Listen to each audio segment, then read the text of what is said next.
Welcome back, everybody, to the Geeks 5 Ever podcast. I am your host, the man with the face who sucks at races. It is me, Jace.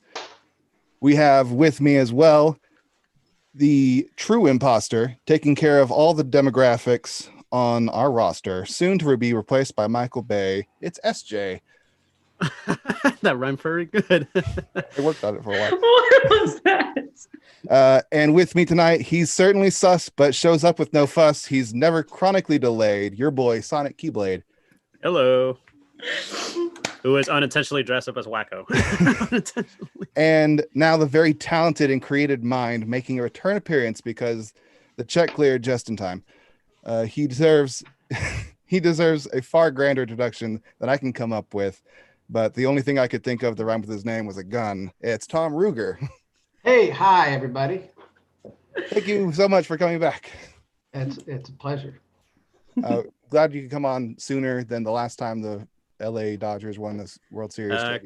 First off, congratulations to your Wow, Dodgers for winning the World Series. My son and I were talking about that today. You know, It's been a rough year.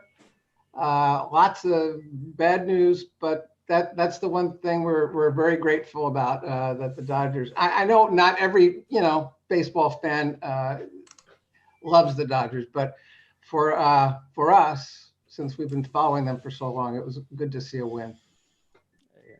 Yeah. Well, I consider us a good luck charm that let them win. So if you want them to win again, just let you know. I honestly don't care if they win the World Series again. I mean, I feel like everybody. That was my shot, and I think everyone should share. Other people should win too. Mm-hmm. That's fair. There you go. There you go. Well, thanks for coming back. We're going to go over the new Animaniacs that came out, but we also have a lot of questions that we didn't get to cover last time. So how you been? It's been, what is it, a month, 2 months? About a month. Yes, I've been fine, working on some other new projects, and keeping an eye on what people have been saying about the reboot, which of course I was not involved, and I think what I've heard is that the voices are all the voice actors did a great job, and that Julie and Steve Bernstein, who provided the music, did a great job. I know that those two aspects of it have gotten positive reviews. So the first episode showed up on Twitter. They actually released that first one, which is a way for everyone to get to see it, which is great. I think SJ, Sonic, and we all watched the entire season. Sonic finished it about 2 hours ago, as he really cut his teeth trying to get that done in time. Good for you. You powered through it. That's excellent. I have not seen anything but the first episode. I've seen the first episode complete, and I've seen lots of different clips that people have put online, but no other, complete episodes. It's kind of how I had it too. I watched the first episode, and then I wasn't sure how much I was going to enjoy it, so I was watching the clip show up on YouTube, and like, okay, this is pretty good. So I went ahead and binged it all. Yeah, I only finished it yesterday, so I don't want to feel like I'm bragging or anything. I kind of cut it short too. That was kind of me too. I was watching the first episode, then I saw a couple of clips on Twitter, on YouTube, and all that, and I saw, you know what, I'm gonna probably watch this. And then I know we said we were gonna watch it. Well, we are now. Yeah. How about SJ? Did you catch it? I spent the last couple of weeks first rewatching the entire original series, just so I have something to compare it to. And like I said, thank goodness I work at nights. It's a lot quieter. I can actually watch TV.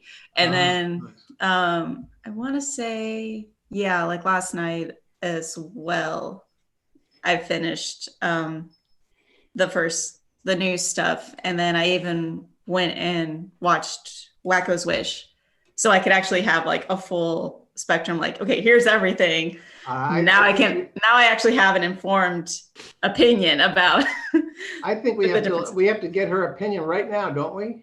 Yeah, she's out here showing off and all. Give us every minute detail that we clearly didn't catch. Well, I don't want to be like that fan that's like, oh, the only good series is the original series because it's the original series. But I do feel like there was something missing from the new series. Don't get me wrong, I loved a lot of scenes. I was talking to the guys. There was this one, that episode about the bun control. Yeah, the gun. I didn't get it like the first time. I laughed at all the jokes and everything. I didn't fully get it the first time until one of Dot's line was like, "That's the last time I do anything with thinly veiled allegories." And I was like, "Oh!" And then I rewatched it again because I was like, "Okay, like, now I you see get where." it. Yeah. See, I got it right away. I'm like, oh, bun control gun. Okay. I enjoyed the jokes as they were, but then I forgot that Animaniacs and cartoons in general are known for talking about current events Pushing in the ways agenda kids away. will kind of understand. Enjoy that they reference that they are clearly doing this to reference. Oh yeah. They don't hide it. They're like, all right, we're done with the skit. We're moving on. Yeah. And then having them do that one fight scene, which was kind of an homage to when Anime. you guys to anime, but it was also kind of an homage to when in the original series y'all were making fun of Power Rangers. Yes, right. So I was like, okay, so they're doing that again. And I told the guys I'm one of those fangirls that, depending on like character voices and character, like how certain characters look in certain shows, I'll be like, okay, yeah, that's a cute looking character or whatever. And I was like, I've never been attracted to Yakko Warner until that episode. And I don't know why. And I'm not ashamed to admit it, but that happened. So I was like, okay, that's a thing now. Cool, I guess. Now we're going to have to lock you up if you're attracted to him. I know he's the oldest of the siblings, but how old is he though? I think they're still kids, so it's like he's at least 20. Well, he's at least 20. Created in 1930, so you're probably that straight. too. Yeah, that too. This is reverse but that was cradle robbing. You mean grave robbing? Yeah, grave robbing. Grave robbing at this point, yeah. In his 90s.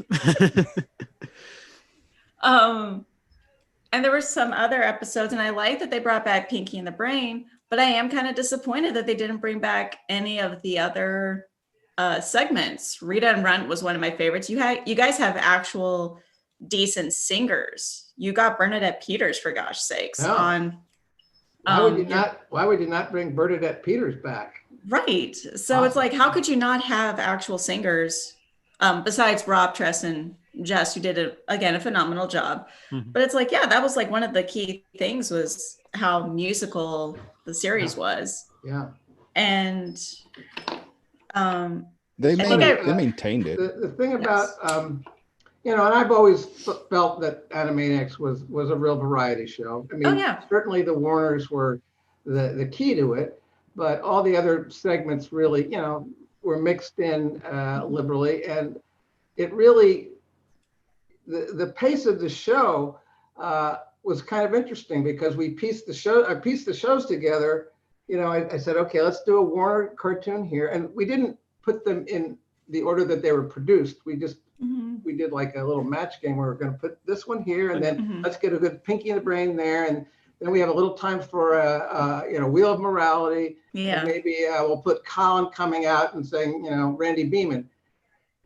So it was a mix, and it really was all about how much time we had, like a 22-minute area to fill. I think it was like 21:55 or something like that. Yeah. And we knew we had the main title, we knew we had the end title, and part of actually one of the other aspects of it, the end gag.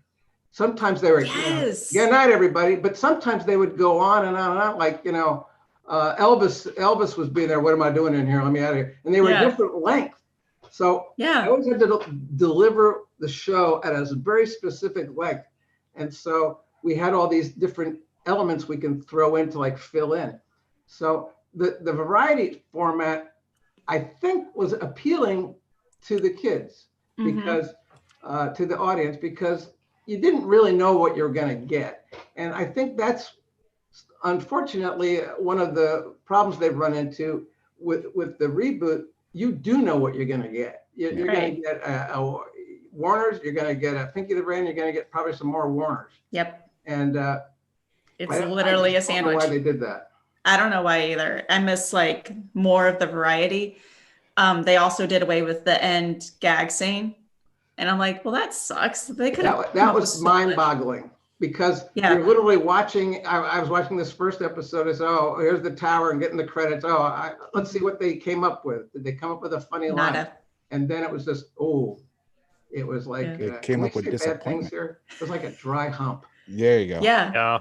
It was kind of disappointing. Usually for me, as soon as I see like the cast members, like the voice cast, I usually just, all right, next episode. I like after not showing the gag, and I always like the gags too.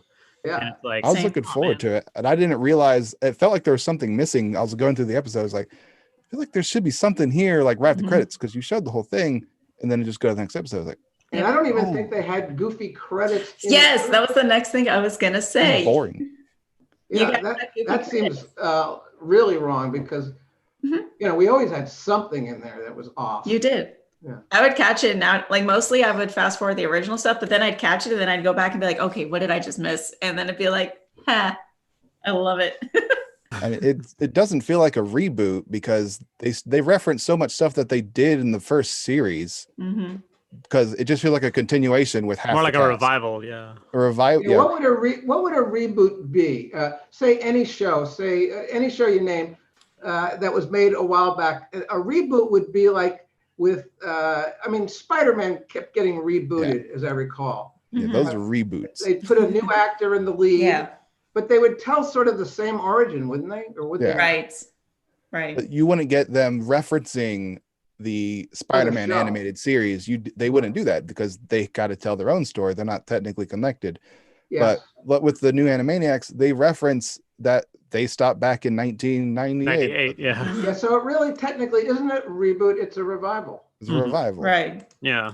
And you have only 4 or 5 characters from the previous series. So they brought back Chicken Boo, the Chicken Boo episode that made a cameo. Yeah, that was good. It was Good Warner Hunting, wasn't that the title, SJ? Yes. Yeah, that was the one. Yeah. All right. So they had Chicken Boo show up at the very end, and that's the only time you see all the other characters, and they have no lines. They show up and they chase Chicken Boo. Right. Yeah, I did hear about that one, and I saw that clip where he was a hunter, and in the end he had all the characters. He hunted them down. Their heads were on the wall. So, but does that mean? So then they all showed up at the end. It was like a plate that had a whole. And they're all taking the thing. That's right. Yeah. But he didn't kill them. He just had them on the wall. Apparently, and they were frozen for like, I don't know, years. Although you turned some person. Yeah, they looked a little upset. Yeah, Oh yeah. Which is too bad. I liked Chicken Boo. I'm like, why do you wear a human disguise to look like other guys? His only disguise, it would be like he'd wear a hat.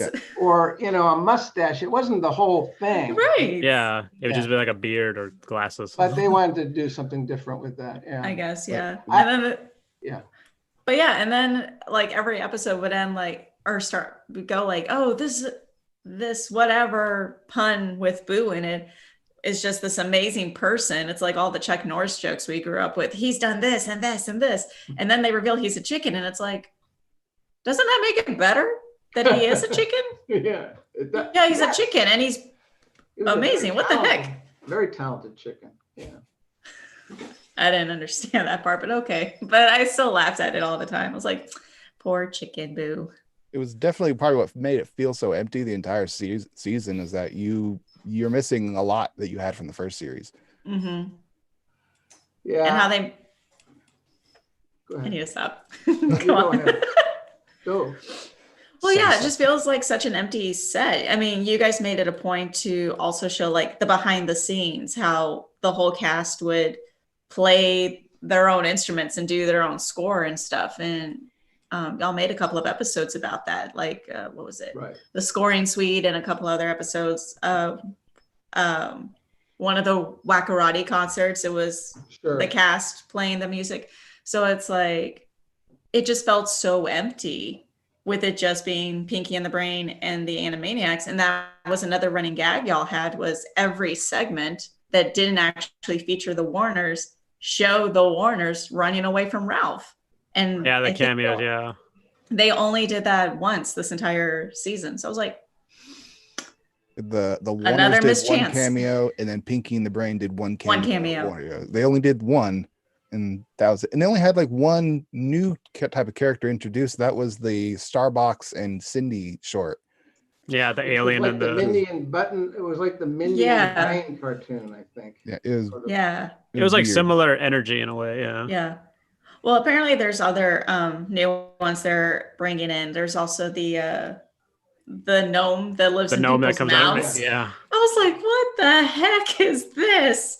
And then the other one is from the Halloween episode, Things That Go Bump in the Night, where it's just a bunch of glowing eyes and they literally bump into each other and just like It was really quick. riff to each other. And I was like, okay. We need more of that though. We don't Well, want. what's weird is I early on, my agent had me go over to Warner Brothers with him, and we met with the executive producers, and they had all sorts of ideas. They were going to do all sorts of very little cartoons, short little tiny cartoons they were going to put in every episode.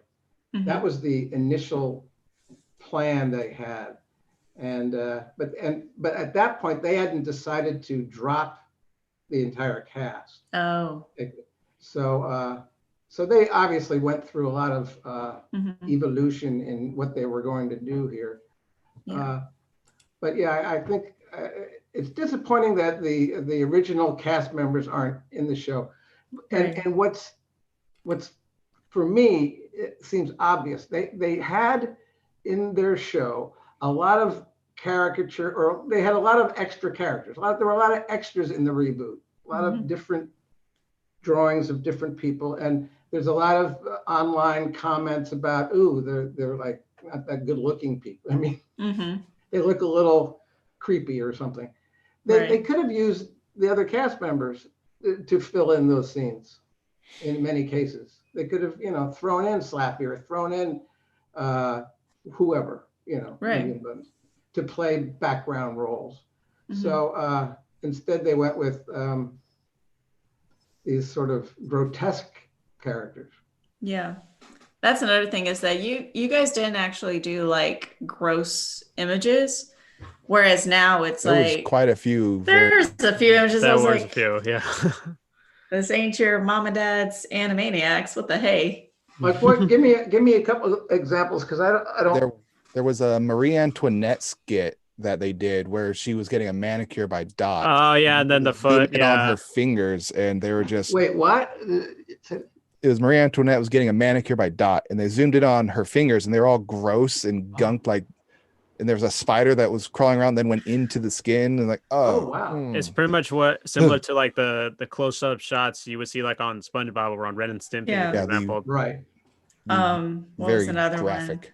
They tried to make an homage to the Hercule Yakko episode from the original series, and they did it again. That episode. It was okay, but there was a scene towards the end where it's a dog napping, and so the Rich Harris is reunited with her dog, and the dog's just like overly slobbering on her, and it's like, okay, we're holding on to this shot like way too long. Like, what's going on?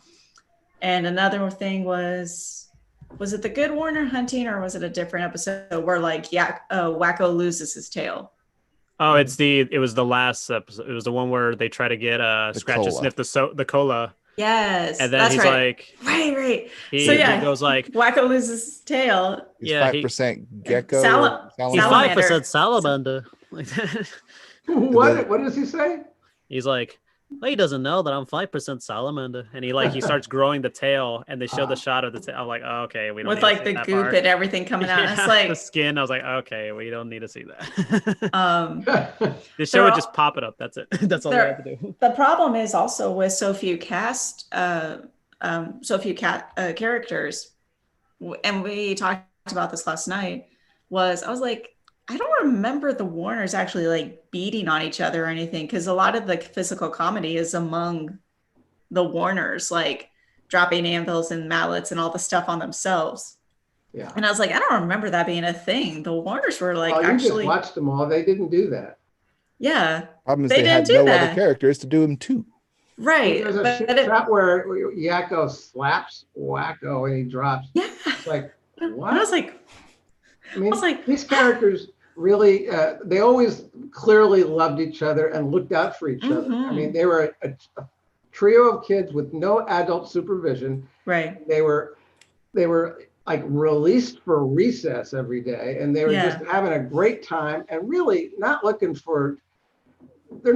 to criticize anything. Right. They're not looking to comment on society.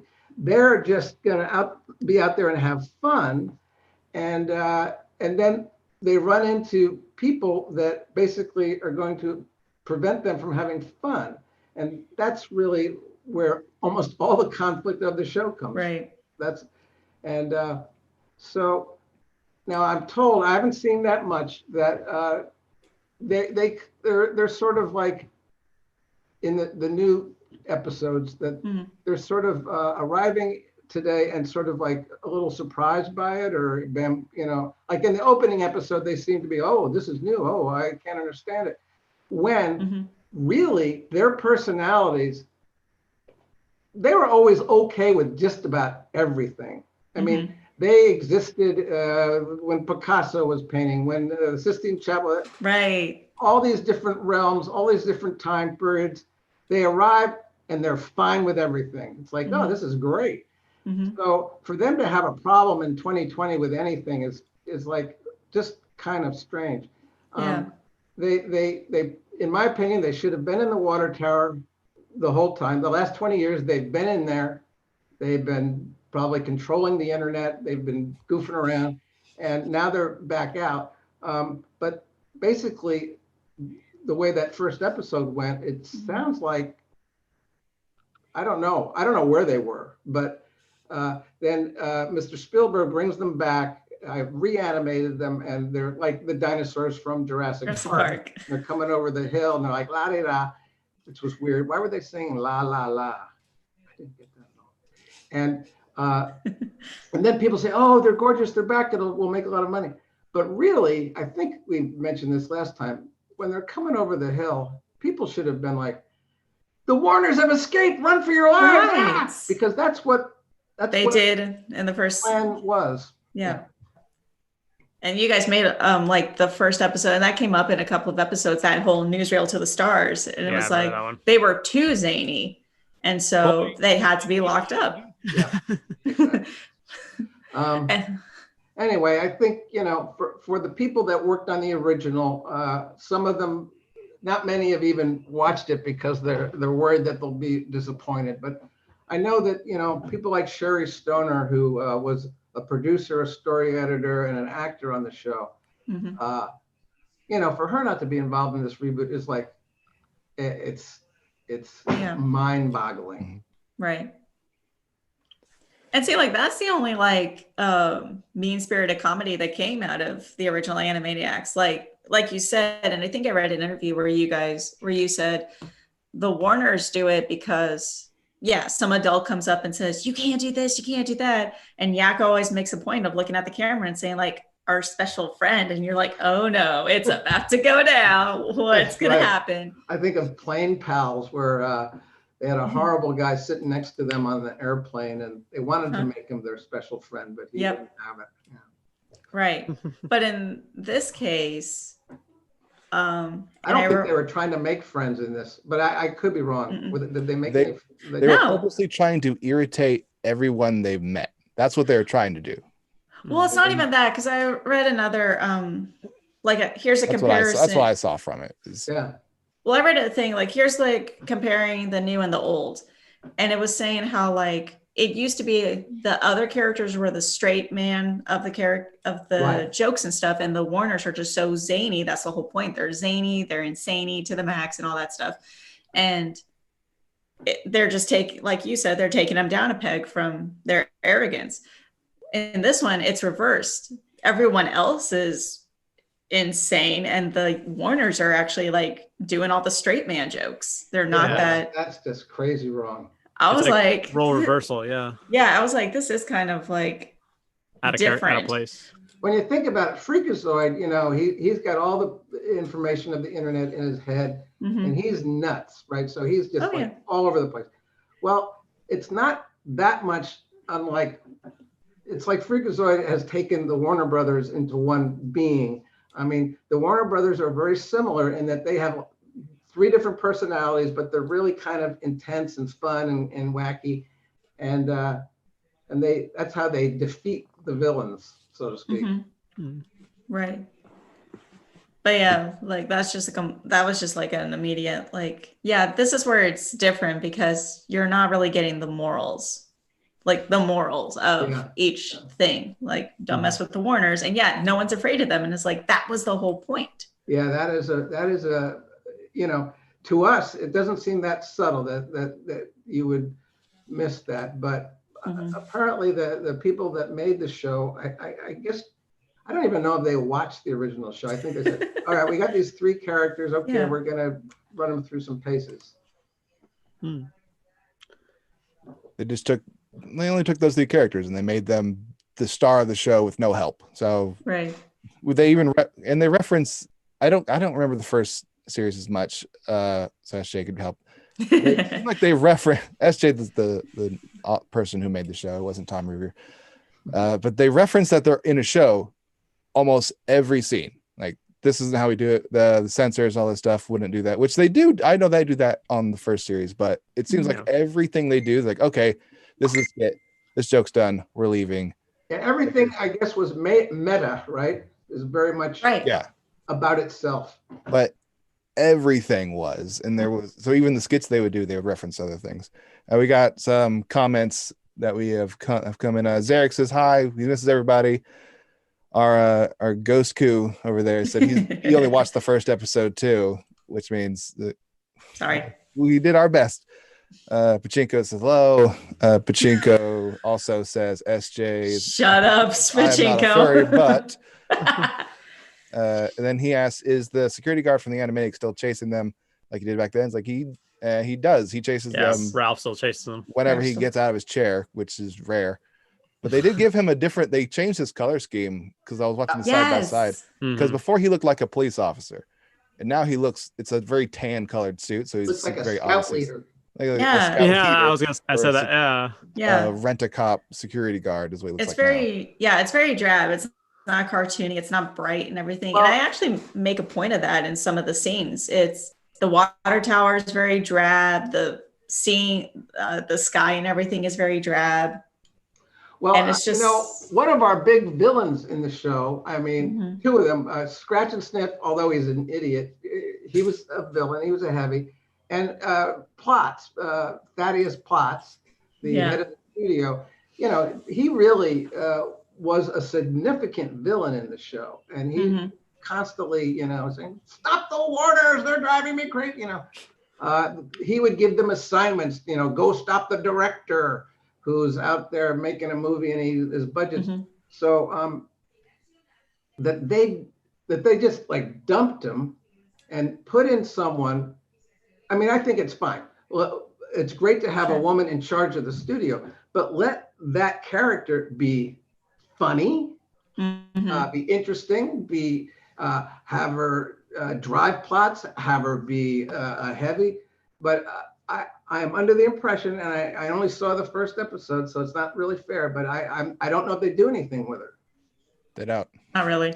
Not really. The only episode notable was the bun control episode. Yeah. Basically, they try to complain to her. It's like, oh, you could always go to floor 19 and write it in the comments section. He's like, well, we don't have a floor 19. Well, that's something you could write in the comments. That's the second thing you could put in your yeah.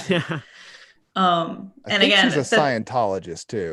There's a reference near the end of it. It's like, I'll never get with the singularity if I eat refined sugar or something. Like, yeah, something about the donuts and Scientology. I don't know. That right now it goes way over my head. Yeah, me too. Well, the same thing with again the bun control stuff. She's like, it's not my place. It's in the Constitution. It's not my place to say I'm for or against. It's like, what? Okay, yeah, sure. Yeah, well, But no, yeah, absolutely. She's not as. She doesn't really do much. Yeah. No, in a show like this, to even have a character that's a regular character that doesn't have like something to do, doesn't have like some kind of comic element to the personality. It's like, why? Why is the person even there? It's why it seems like in every one of the episodes, the Warner Brothers do everything. They don't have a foil going in there trying to cause trouble for them. It's really they reference it in the shows, like, we're all out of ideas, we don't want to do any of this. We feel like we had a lot more characters, where they all go, and that was the good Warner Hunty episode. Yeah, they're doing everything, but you're also not having the few characters you do have do anything. You're having the Warner Brothers do everything. right. That's a great point. And I again, first episode, the Warners, there's the dinosaur sequence at the beginning, and then they arrive at the studio, and they're walking around, and there is no conflict to speak of. I mean, they meet the head of the studio. He eats a tablet that tells him everything that's happened in the past, but there's absolutely zero conflict. There's no. So then we go to Pinky and the Brain, and they have a plan that seems very similar to a plan they had a long time ago. And I don't know, come up with at least a new plan where they're going to hypnotize people. And that cartoon, for me, and that's, again, this is just the cartoon I saw, it went on, but it didn't build. It continued. It didn't really build to like this climax. And then it stopped. Yeah, And that was it. And then then we go back to the Warners again. No conflict. There's no story. They're gonna sing another song, which they sang a song. Usually they sing one big song per episode. That's enough. Let's have some other thing going on. But they sang 2 big fat songs in that first episode. Yeah. And it's like, stop singing. Pretty sure they do it in every episode. Almost, they sing yeah. at least 2 songs. At least one. And Yeah, they do sing more than one quite a few times. That's not the formula. Right. The original show. And there's a new show. They shouldn't call it Animaniacs. They should call it something else. But in the original show, we put a song in when we thought this might be a fun place to do a funny song here. But we weren't like, we got to have a song in every episode. We definitely did not have that plan. One of the comments says they even reference that they already sang a song. Yeah. Which is, again, them referencing that they are in a show. Self-aware, yeah. Yeah. There was a later on episode where it was one where Pinky and the Brain show up as a cameo in the ones where they have the rap battle with the Shakespeare represent. Dead They said, Mouse. this had been a dead mouse joke. Too bad we did that the episode before. Right. So they referenced they're in the show again, which I laughed at every one of them. I thought it was hilarious, but I know it's not Animaniacs. It's not the format they did before. No. Right. It's good. It's very different. It's just using the same characters and you're putting them in a different show. Yeah, it's a different show. They even had a Lunatics Unleashed cameo, which was that was in the first one, wasn't it? Yeah. Like, and who are these? Like, and they just leave. I like it. I like that. It was the one where about the Russia one. Yes, one of the best. Okay, let's hear about this. Animaniacs. I love that. Was great. Yet the Russians are spying on them. Yeah, they didn't know about it until like they're planning stuff, and they coincidentally hear them talking about it. They're like, are they spying on us? And they're just like, no. It isn't until Wacko sneezes, and then they say, bless you, and there's like, then they throw the phone on throw the remote on the TV, and the TV had property of Russia. The camera and stuff, and then some intern comes in like shiny new, and Yakko's like, "Don't you think this is weird of an intern?" And he's like, and they're just like, "Why?" And he's like, "Well, all the writers are gone. It's 2:00 in the afternoon." So I was like, "Okay." Maybe he's getting coffee orders. So did they go to Russia? They went to Russia, to the Warner Brothers of Russia, I guess. And pretty much a big knockoff they had knockoffs of every show with a I saw some images of like a barn with I forget, was it Tiny Toons they were doing or something? It was if you're a fan of Channel Backwards 3, you'll enjoy this show. Like Moron Mouse and Rasputin, which is Pinky and the Brain. Master Beat Chef, which is Master Chef. Who Wants to Be an Oligarch? Yeah. And the question was, who's the greatest leader in the world? And all the answers is A, Putin. B, C, D, Putin. Oh, God. Like, hey, no one's allowed to Randy spy Rogel, on us. something about Randy Rogel is being locked away there. Yeah, he makes an appearance and he's like, Randy Rogel, the original composer. He's like, get me out of here. It's like after the song. He has like a ball and chain on his leg. And he's like playing and trying to cut it off at the same time. I was like, oh my God, jeez. It was I really like Russia. They sabotaged their studio by sabotaging the director. Yeah. And then the director got arrested because they're in Russia and he's not allowed to be upbeat in any way. And they were reading music, so they sent him to the gulags. Yeah, basically Putin saw it. He's like, "Oh, not very upbeat. Not on my watch." He pushes the button, and then. Well, it sounds like there was a sort of a plot there. There's a story. Sort of, yeah. There. It's probably why it was the best episode. They're making fun of all the. Well, that was another thing. Like, don't have like an against it. I was just surprised that they went and did it. They actually have. I think it's Wacko. He actually says hell twice in the entire season. Yeah, he said it in the last episode. He's like, "Oh, I thought you were in hell," and I was like, "Way to go, Wacko!" Okay, but that happened. And also on Hulu, they can do what they want. I guess, yeah, but still, but that was the whole thing. They made in the Bun Control episode. I forget the line leading up to it, but Yakko's like, "We can't do it." Yeah, when La Pistole's like, everyone's got the right to bear buns. Yakko's like, no, this is a kid show. We can't do that. And it's like, well, make up your mind. Is it a kid show or not? What's going on? Yeah, and also because the rating, the TV rating, it's a TV PG, but like in the original one, it was probably like Y7 or something like that. That's right. What it was. But even then, I mean, you guys made like the illusions without actually saying the stuff. And then in the Russian episode, they have their version of Hello Nurse. And the whole joke is it's hilarious. It's hilarious because a female is not smart enough to be a medical professional. And Doc goes on this rampage, like, we're done with your sexist, blah, blah, blah, blah, blah. And I was like, okay, we threw that in there too. Way to go. And of course, Dot's going to be the one to do it. So cool. Well, I think that's fine for Dot standing up for that. But for the show to even mention the setup line about women are not smart enough. I mean, that to me is appalling to even bring it up in a kid's show. I mean, Yeah, even if they're making fun of Russia, but still, yeah. You do find out what happened to Hello Nurse, though, in the last episode. That's true. She joined Without Borders? Yeah. Yes.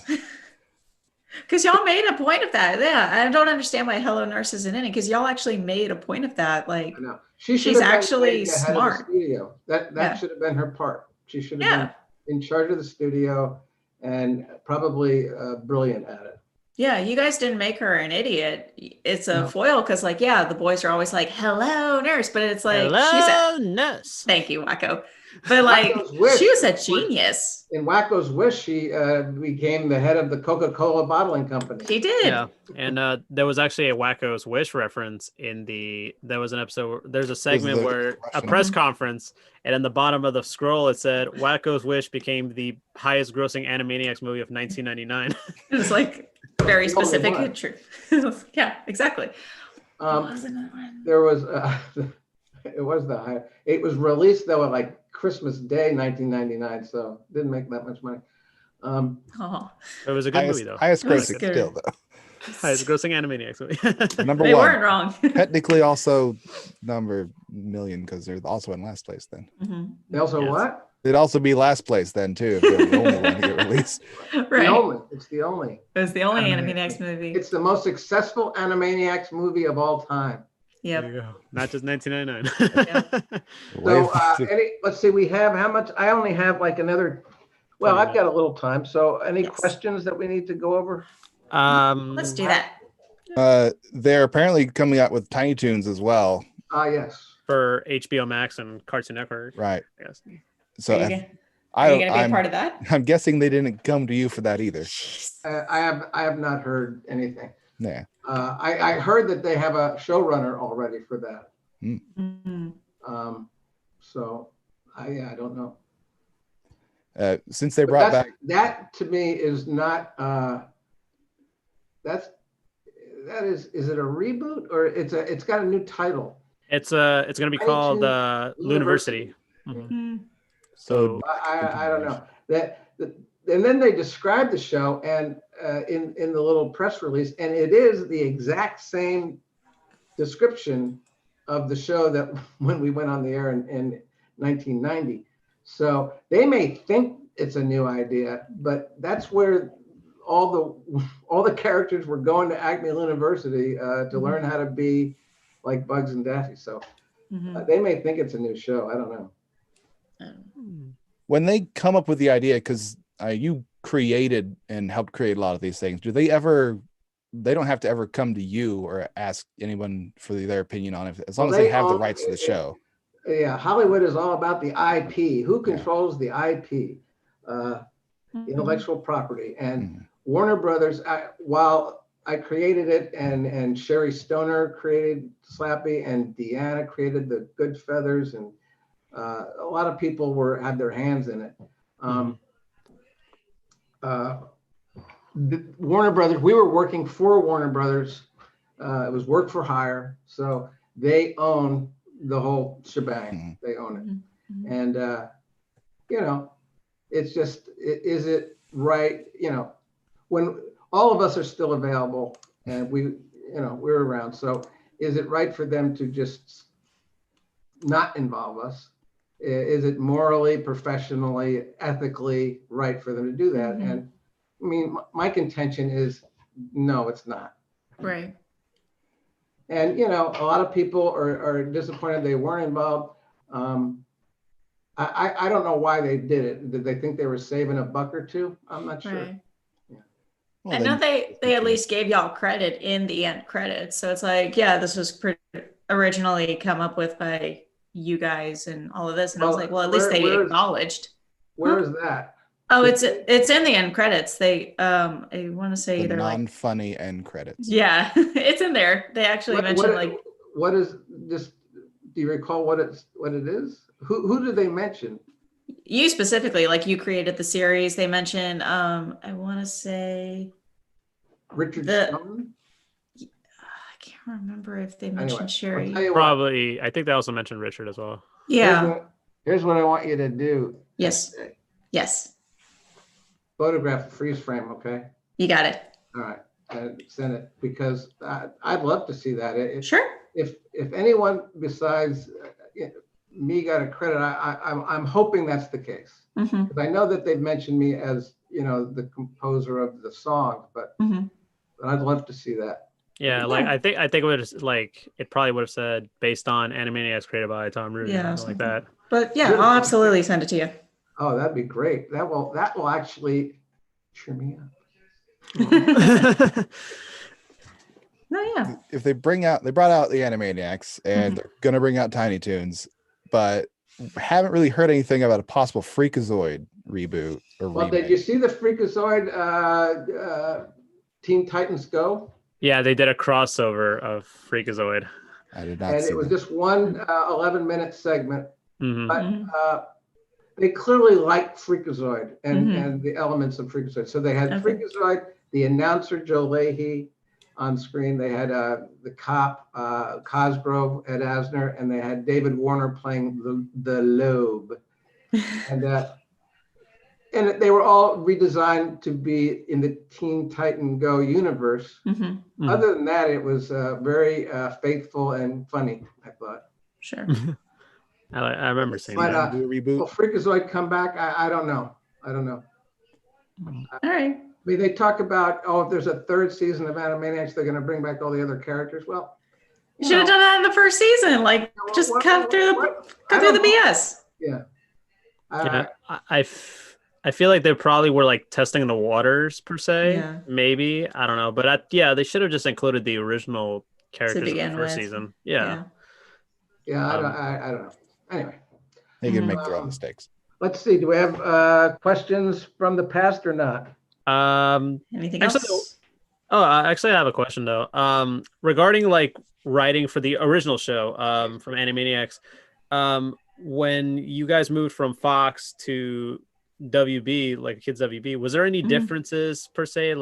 Were there any jokes that you weren't allowed to say on Fox, but on WB they're like, oh yeah, go ahead, or were there or vice versa?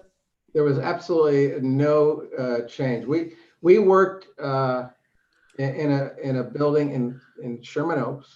Mm-hmm. I forget, it was a bank building. It was, we were on the 11th and 12th and 10th floor, and we were spread out in the building. And when we worked for Fox, they're downtown at the Fox slot. The WB was over in Burbank, and we never returned any of their phone calls.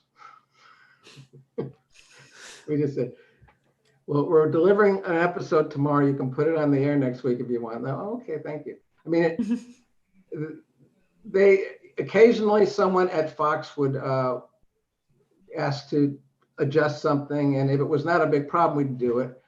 They were more brutal with the Batman show. Fox was really their BS&P broadcast standards and practices really tormented the Batman crew. But as I think I mentioned before, I mean, when we got notes, if we thought they were good notes, we'd do them. But if we thought they were sort of like killing the comedy and they were sort of not in the spirit of the show, we would tend to say, oh, can we not change it? Stephen really loves this joke. And that usually got us through it. And, I'm not sure Stephen was always contacted on those. So. But when we went from Fox to the WB, I think it actually became easier to make the cartoons. We had less interference, if that's possible. We really had almost no interference ever because everyone was just making the cartoons they liked. Right. But the WB was so happy and grateful to have us. They were like, do whatever you want, we'll give you everything. Mm-hmm. So. Okay. And of course, our ratings, the day we left Fox and the day we went, the next day, we're on the WB. And it was like our ratings were, nationally big at Fox. And then we went to the WB the next day, it was like we were now on shortwave radio. Wow. That's the amount of ratings we got. It was like, it's like not being on the air was very close to what we were doing when we went to the WB. So that was a setback. Mm-hmm. Yeah, I was wondering because like I grew up watching it on Fox, and then when I was like, hey, why is it on Fox? And then people told me, oh, it's on the WB. It's like, okay, let me change the channel. Oh, there it is. Okay, awesome. Well, you had a WB. Same. What town were you in? We were in Houston, and our channel, it was our station WB 39. Yeah, that's what it was. And then it used to be on a low number, right? Fox was like, I had 33.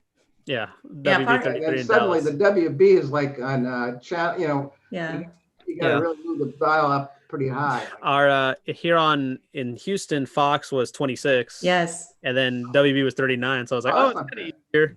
But then, but if you had cable, Fox was 9 and then WB was 5, so it was like really close to each other. That was weird.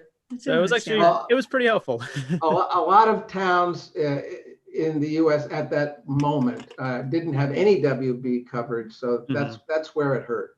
Right. Yeah, I know. Going to a channel that has no one able to watch it. An example was I think it was a San Antonio. I think it was kind of complicated. Like for some reason, their WB programming was on like a different independent channel, which was like, oh, that's pretty interesting. But Fox, they still have a normal Fox, which is like, okay, pretty unique. All right, but luckily here in Houston, it was smooth, smooth sailing. Now, do you remember the night Pinky and the Brain went on the air? Yes. It was a prime time. It was 7:00 on a Sunday night, and it was the WB. So here was Channel 5, and our local Channel 5. So all the people that worked on the show were like tuning in, and I think Chuck Jones was like flipping the switch on the WB. It was like it's the first night of the WB on prime time, and anyway, the first 10 minutes, the screen was just black, no sound, nothing. Like, oh, we're watching this, and then 10 minutes into it, it just cut into the middle of the Pinky and the Brain show. I was like, uh-oh. This show is terrible. Yeah, this is a bad show. This is bad. I have no idea what the setup is for this narrative now. Yes.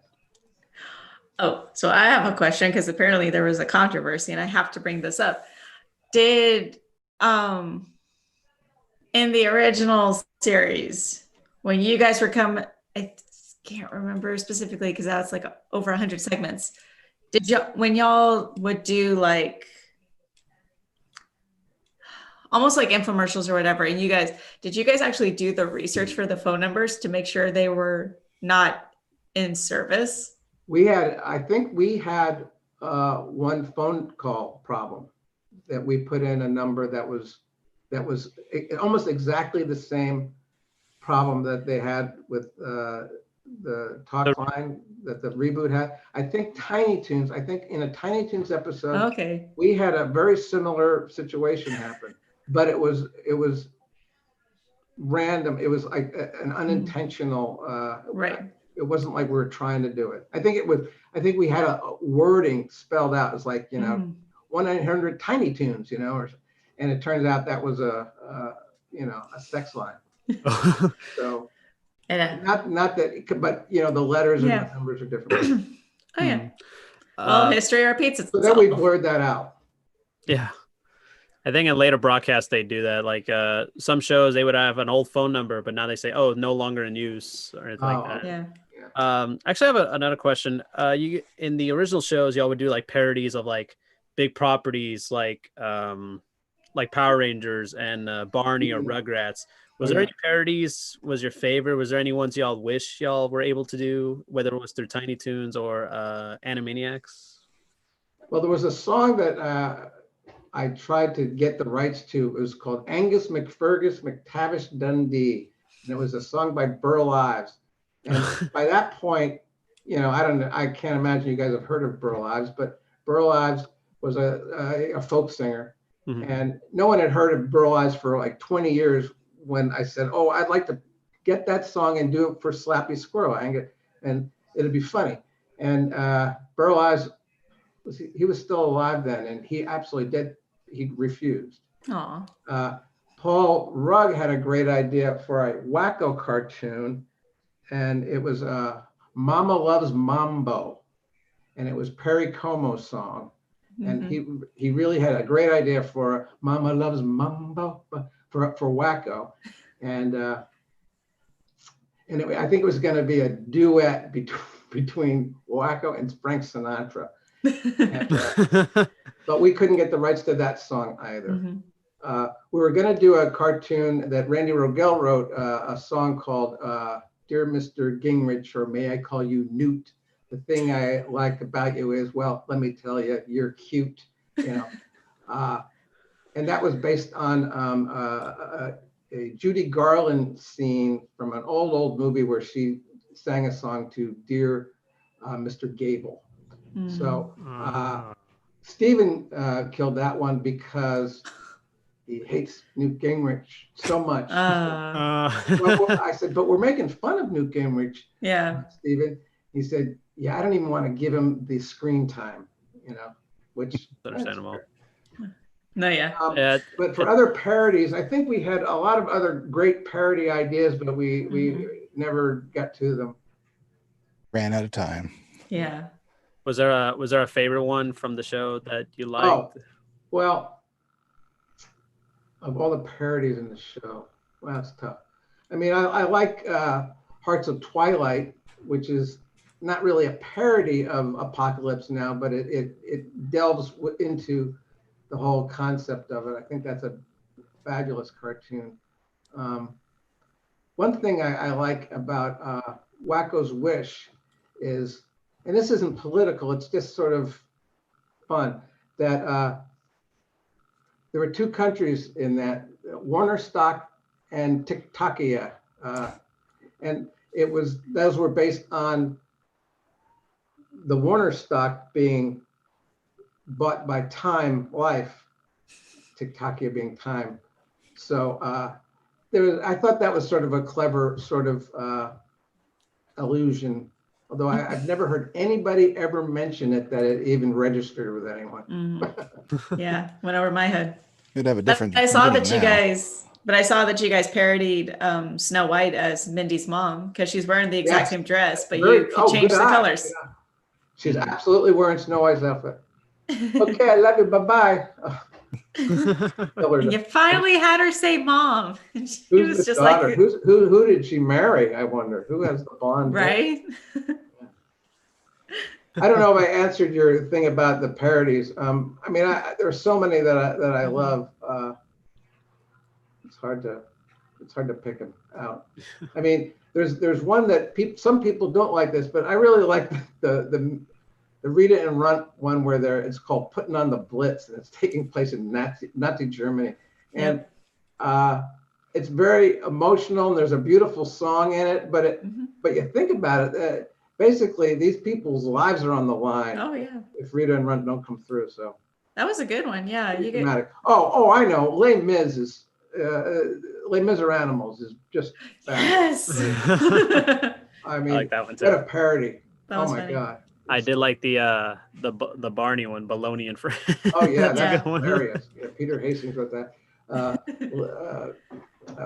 Deanna Oliver wrote the Les Mis. Really beautiful stuff. And she wrote a lot of the bird cartoons, like West Side Pigeon. Yeah. Yeah, that was a good one too. I like that I one. love the titles. Title's a good one. Let's see. Well, so let's see. I'm going to Yes. sign off in about Okay. 3-4 minutes. Anything you want to go over before I bid adieu? I want to be that one again because I love one of my favorite segments is Wacko's tribute to Hello Nurse. Yeah. And I know that in the song he says he's only 7. And I'm curious, Wacko is officially the middle child, right? Do you know that I don't think it's ever said? Not in I don't think not in the original stuff, but in the reboot, there's a scene where he goes, "Good night, big brother, good night, baby sister." So it's like, okay, so that's a thing. So yeah, I was wondering if you had a specific order, because sometimes I was aware that if anyone ever asked me that question, I would try to duck it because I've never really but I think it's right. I think Dot is the youngest. I do. Because when I use my kids as the models, that makes sense. It was Wacko. yeah. So it's canon then, because if you say it's okay, then it's good. It's canon, right? It is true. Yes. Okay. They got one thing right in the reboot. Okay. Right. Without asking you.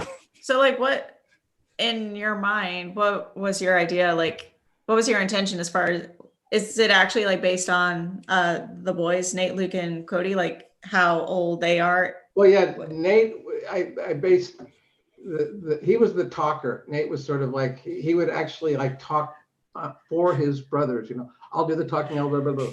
Okay. And then Luke, Wacko, he was the more physical one. He would do wacky, crazy things. He'd make funny faces, and he would. Did he eat a lot? Yeah. What? Did he eat a lot, just like Wacko? No, not really. He didn't eat. Okay. That wasn't his bit. Okay. Although I can't tell you some stories. Oh, okay. Too disgusting. And then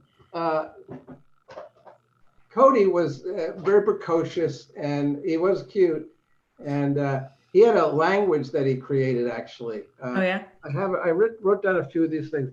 They and the three of them could literally have a conversation with inflection and use these words, and the words were posos, sneedy, dee-da-door, scanonics, and asplunda.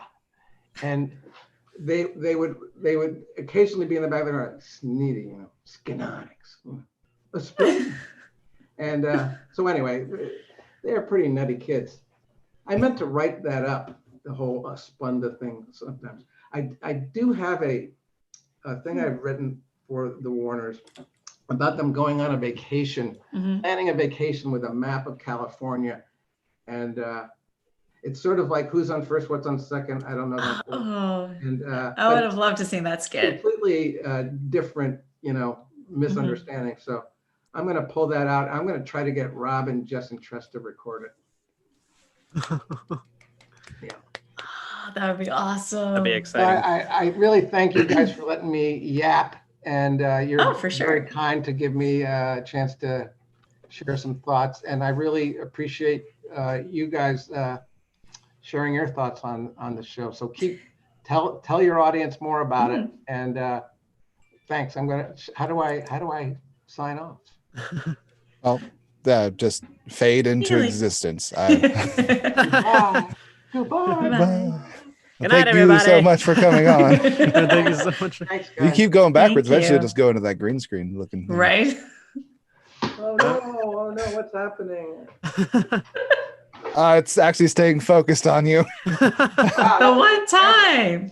I'm gonna go over here. There you that'll go. There we go. Oh, the chair's taking all the no. credit. Oh,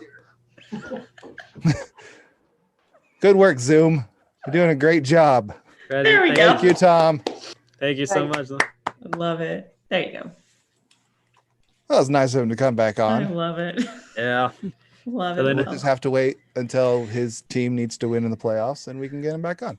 All Absolutely. right. We got a couple of in the comments. Oh, tell. Lauren says, if they rebooted Freakazoid, I would be so happy. I agree. I kind of want to see I think a reboot of Freakazoid would be pretty cool because or at least have him make an appearance in the new Animaniacs. let's I'd be put more characters in the Animaniacs. Yeah, that first, yeah. Also, because I know, because I did know when the new Tiny Toons reboot got announced, Cree Summer, who voiced Elmira in the original one, she said, "Oh, she's not gonna be a part of it," and I'm like, okay, whether she just telling people that on purpose or is like she knows that's confirmed. So maybe we'll have to wait and see on that one. And I did like comment in there too. It says, "You Houston people have weird numbers," which is not spelled correctly. whatever. Yeah. Scientist. Yeah, we're sorry that our numbers are, I don't know, we have really weird numbers. We had CW39, then we got Fox 26, and then ABC 13. Mhm. Remember UPN 20. See, we had weird numbers too. That's not unique to you guys down there. And if you want to be more specific, CBS is channel 11, and then NBC is 2. Right. I don't know why NBC is the only one with a single digit. PBS also 8. Yeah. That's all weird shit. NBC was 5 and Fox 4 for us. In Dallas, yeah, I remember that. Also, a little fun fact, quick plug here. PBS's station is actually their satellite transmission is at U of H. So a little interesting. Little fun fact. I always pass by every time when I went to U of H. I always see channel 8. I was like, oh, there it is. Cool. What are you doing in here? It's brought to you by viewers like me. So thank you. I have a mug to prove it. The P is ripped off, so it just says BS. Yeah, and regarding the new Animaniacs, I do enjoy it. Obviously, there's a lot of flaws, but it's still enjoyable at the end of the day. That was the thing I forgot to mention. Why are they off-white now? Yeah, I noticed there's a tinge to them. Yeah, they have like a little slightly tan line between the owners because they're old. No, and also because sometimes this happened. I'll give you an example. When Rocko's Modern Life had that new movie on Netflix, the reason they changed the colors is because it's in HD, so it looks better, but you're so used to the old. Yeah, but it looks different. We don't want it to look better. And Pachinko says, "Did you guys scare the guests off?" No, the food magnetized him, so that's why he went away. Yes, because the food attracted like a magnet. He was brave enough to leave. He's the first guest we've had that actually. Well, no, John did too. But he came back. But that was super early. But we didn't know he was coming back. We thought he was gone. Okay, why did he leave his camera on? And John was the Pegasus in Animaniacs. And John was the Pegasus. Yeah. More talky, less flappy. I mean, less talking, more flappy. There you go. I just reversed that. That's okay. One of the only new characters they had that repeated was that big muscle guy. Yeah, Nils. I liked him. I forget his name. All right, so Mitchell in the comments says, I haven't seen a new one yet, but I have the desire to go back and watch the old one if I can find it. Hulu. All on Hulu. Yeah, it's on Hulu. And also Tiny Toons. It's also on Hulu too. So I was like, all right, I'll probably go back. So is Wacko's Wish and Pinky in the Brain, and Pinky Elmira in the Brain. Yeah, and we would never tell anyone to go on YouTube and watch them on there because that'd be wrong. Go find them on a reputable source. You cowards. And Actually, a question for the audience. When was the first times y'all first memory of Animaniacs? Did y'all see it when it aired on Fox? Where did it on WB? Did it air on other channels? Because I know it aired on Nickelodeon, also aired on Cartoon Network, and also aired on other channels or Hulu or maybe on Netflix. A lot of people have different memories of it. And I was just a small child working in the acid mines. I would come home every day and we'd set up the bunny ears on the. I don't even remember when I saw it. But I know I saw it. And Freakazoid. Yeah, I remember Freakazoid, and I did see it on Fox when it was on Fox, and then I was actually born in '94, but it didn't show up to like '95. But I have like a long memory of watching cartoons back then. Yeah, when Kids WB was a thing. They say those were the days. I probably watched it on Fox because that had Power Rangers and Batman and Spider-Man and everything. And Bobby's at World. That point. Yeah, all that. Fox had their own Geek extravaganza channel too. They had like Fox Kids. Yeah, Fox Kids, and then Fox Box. Yeah, then it became Fox Box. I don't know. All right, so Lauren in the comment section says, I don't know what channel even was, just that it was on. Like, we didn't have cable really. My great grandmother did. So it's most likely it was either on Fox or WB because they were local channels, and obviously local was free for everybody. Right. Remember those days where you get to come back to school and you see Fox, you get to watch Fox in the afternoon for a reason. Yep. That's how I watched Digimon. Yeah, it was Fox Kids, and they showed Simpsons, and then they showed like whatever was on prime time.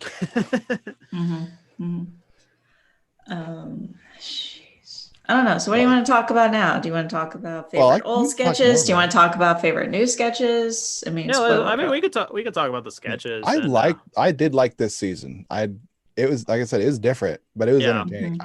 Pinky the Brain doesn't, like I said when our chat was like, it is not as good.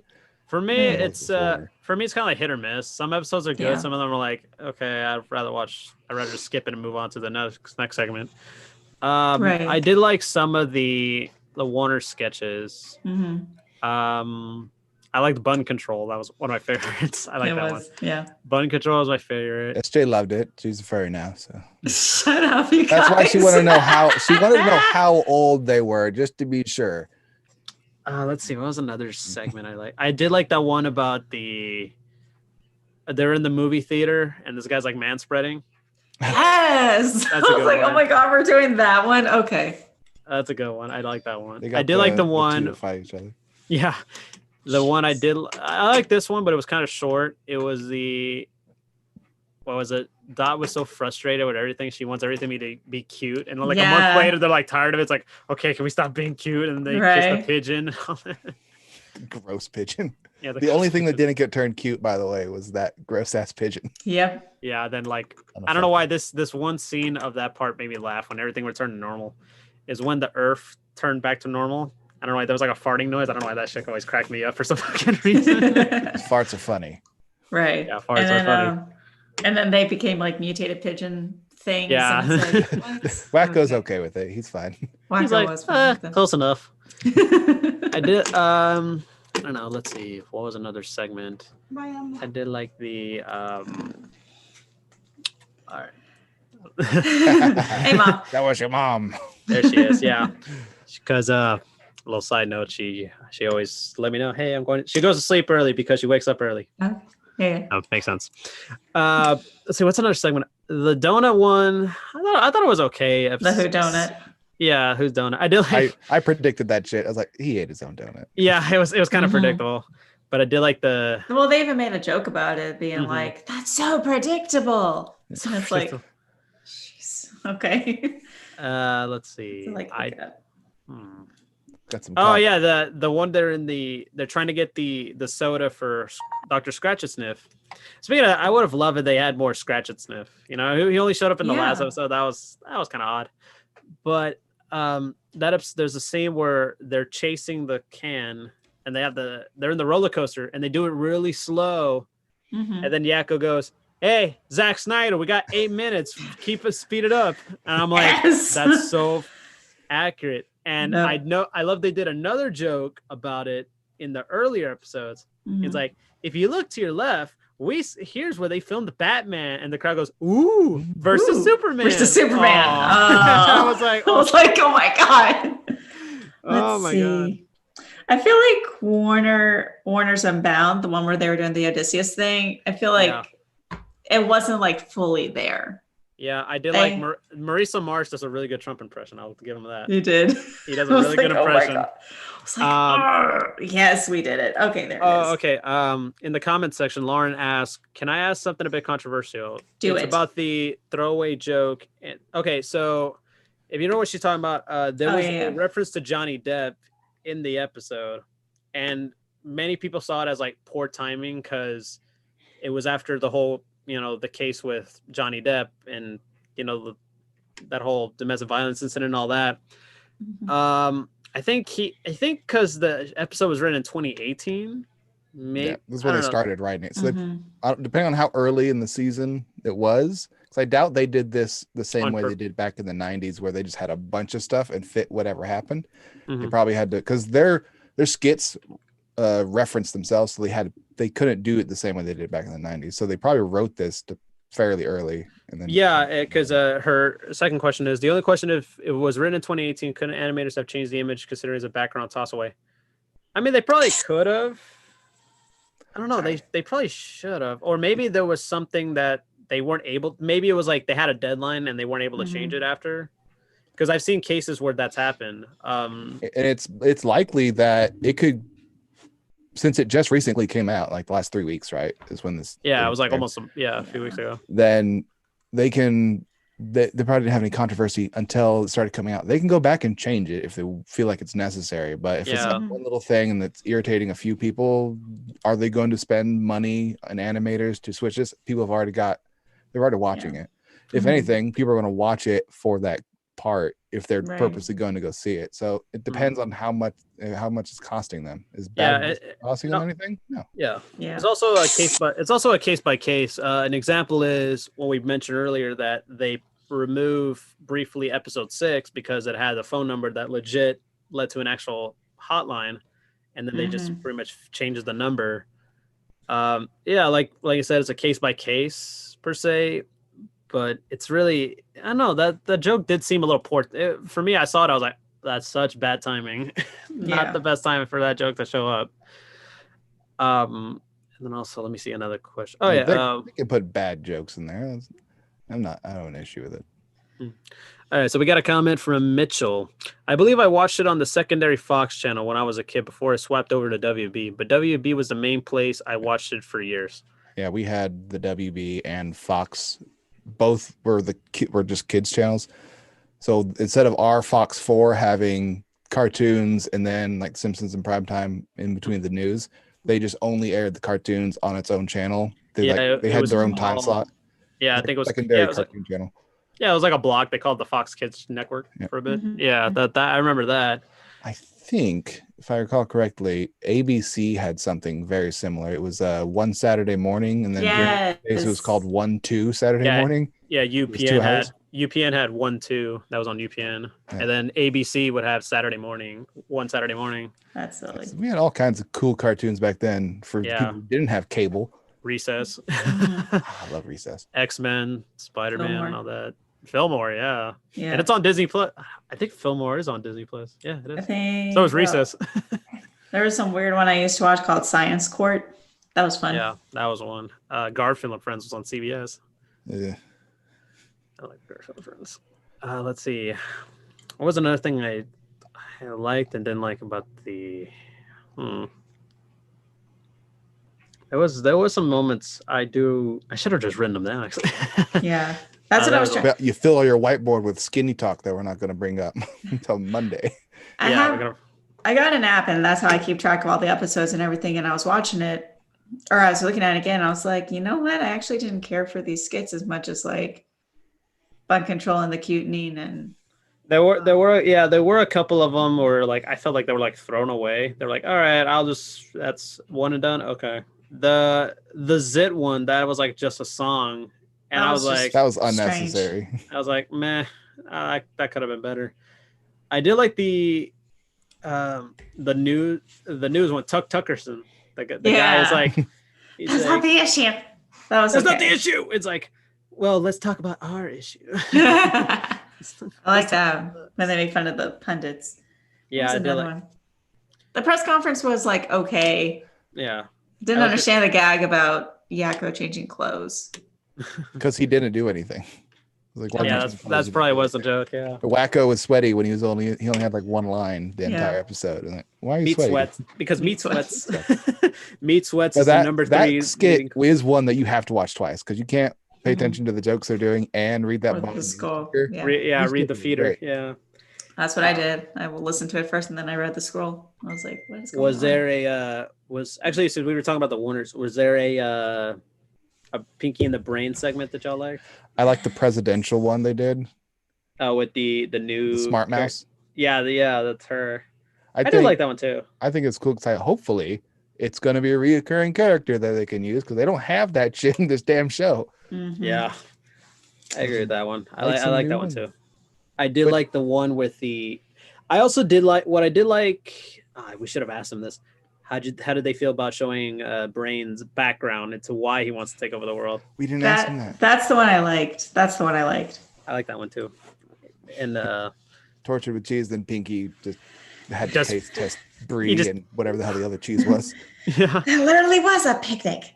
Oh, it was a picnic, Pinky. I did like this one scene. It was from the first episode. Mm-hmm. It's the one where he's like, "The internet is the most information sharing device ever devised. And do you know what they use it for? I do, but I don't think I should say it." And I was like, the entire breadth of human knowledge all in one easy to swallow tablet. Like, oh yeah. And then Wacko's like, I'm the eats everything guy. Hi, I'm the one who eats everything. I was like, yeah, he is. You took his shtick, Yakko. That's once again, that's been like my one thing. I know we were talking about Pinky in the Brain, but once again, it's like everyone's just kind of doing like everybody else's. Yeah, it's like they're like sharing like their own thing. Like, Yakko's the one with the jokes, and Wacko is the one who always eats, and he always like tries to be all kooky and wacky and stuff. Mm-hmm. I mean, Wacko, wacky, right? Mm-hmm. And then Dot, obviously, she's a cute one, but she's also the basically like the one who just she's sassy. Yeah, the sassy. And it's one. Like I said, they're all just kind of like mean spirited, especially to each other because they have no one to take their frustrations out on. Mm-hmm. And again, it's all different. It's other characters that are weird and not the Animaniacs. They're just like they're the straight man of the joke, and it's like right, that's such a weird. It's disjointed. It makes no sense. Like it feels like you're watching actors the entire time, but the only time you see them act as a character is when they're doing one of their skits, which they they kind of break the fourth wall and say what they're doing, which those are some of the funniest parts is every time they do meta parts where they reference stuff because like, hey, I get that reference. I feel like a smart person when I'm not. So those I enjoyed. The problem is the entire first season is basically them not doing anything because there's nothing to do. Mm-hmm. They've got a few skits. They just made up stuff. There's a Halloween episode in there. Mm-hmm. I don't know why they bothered. Which was like, okay. I like that they were making fun of it. I like that they made fun of Poltergeist, and I like the Ralph cam where it's all silent and all you're doing is just watching the series. That was pretty funny. Okay. That was a good one. We have another comment. That was a good example of them being their character, though, of being them.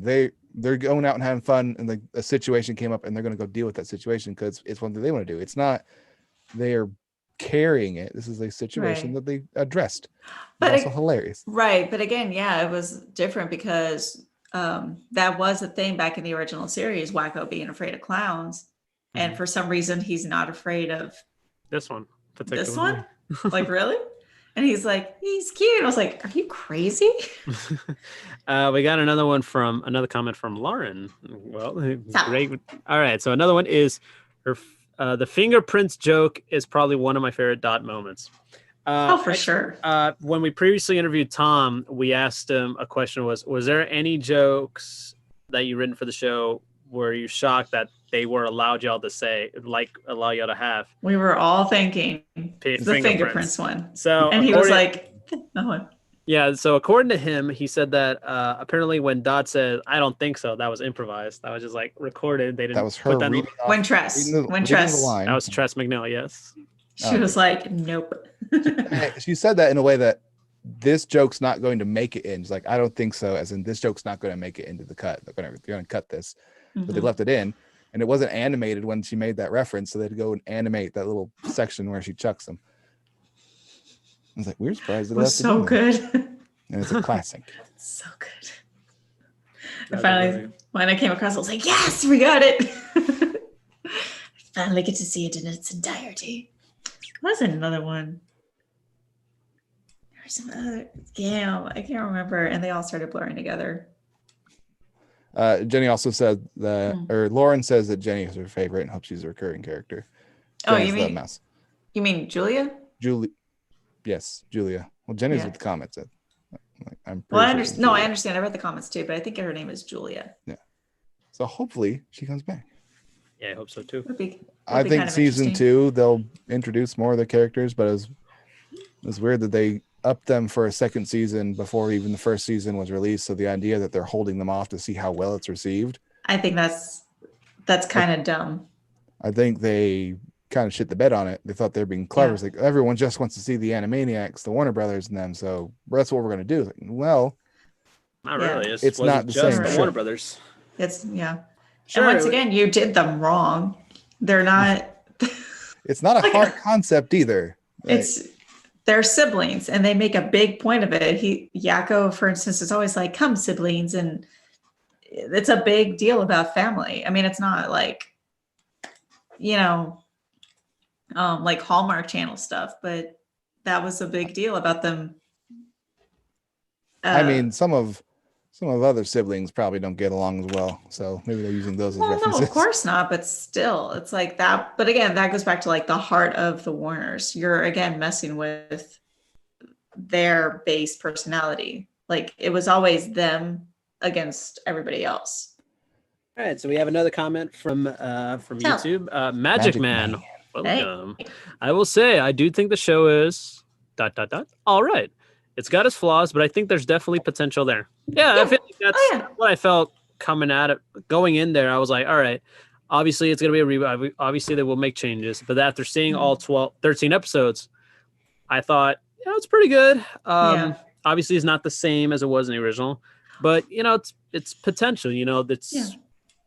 I guess, like I said, like I said earlier, when we interviewed with Tom, I said, it's more like testing in the waters per se, but hopefully it just builds from all the feedback. If they're gonna get picked up for a third season, they could just be like, all right, here's what we got. Here's the changes we should do. Here's the stuff we could keep. Here's stuff we gotta improve, and so on. That's why I feel like that. I feel like that could be potential. Yeah, like you said, a lot of potential. Hopefully they make the most, capitalize on it. Yeah, I said I like the show. It's different.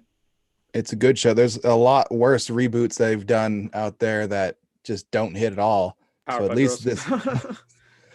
Oh boy, but yeah, it was a great show. Very entertaining. I laughed for most of it. Like after episode 7 and on, I think every episode was really good at that point. It was the build up. It's kind of slow getting up to there, but after episode 7, all of them were great. Yeah, the first 6 was hit or miss to me. Although episode 8, episode 8 is the Russian episode.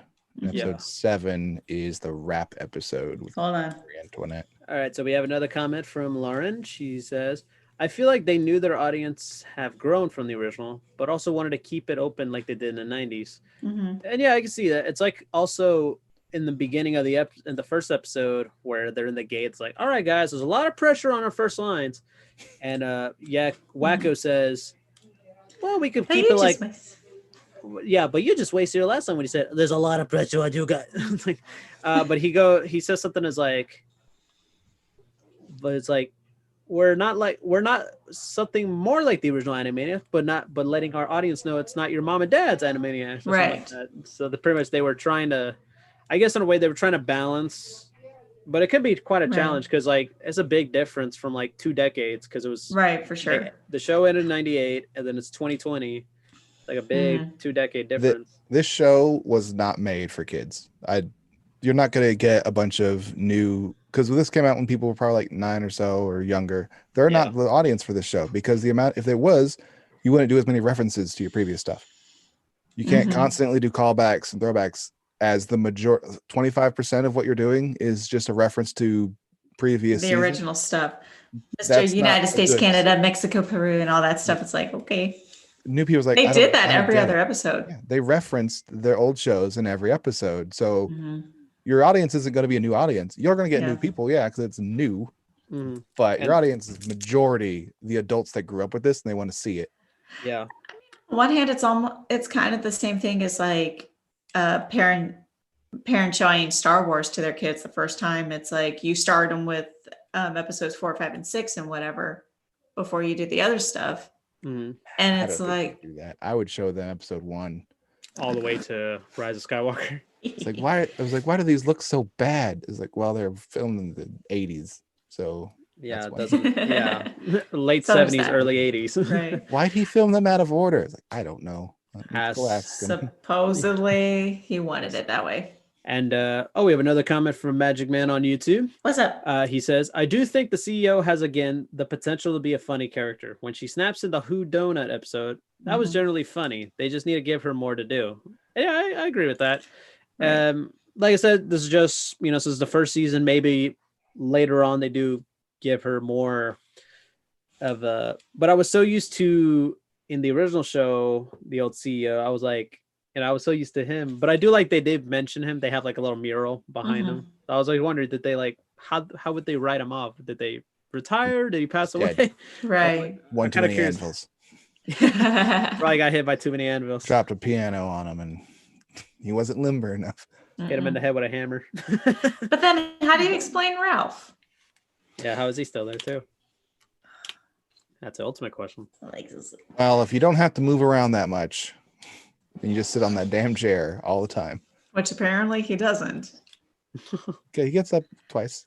Twice. And what were your guys' thoughts on the ones that were like not the segments from the reboot that were not the Warners and not Pinky and the Brain? Like, for example, Things Go Bump in the Night and what was it, Starbucks and Cindy? Starbucks and Cindy. What you thought of those? I did like the Starbucks and Cindy one.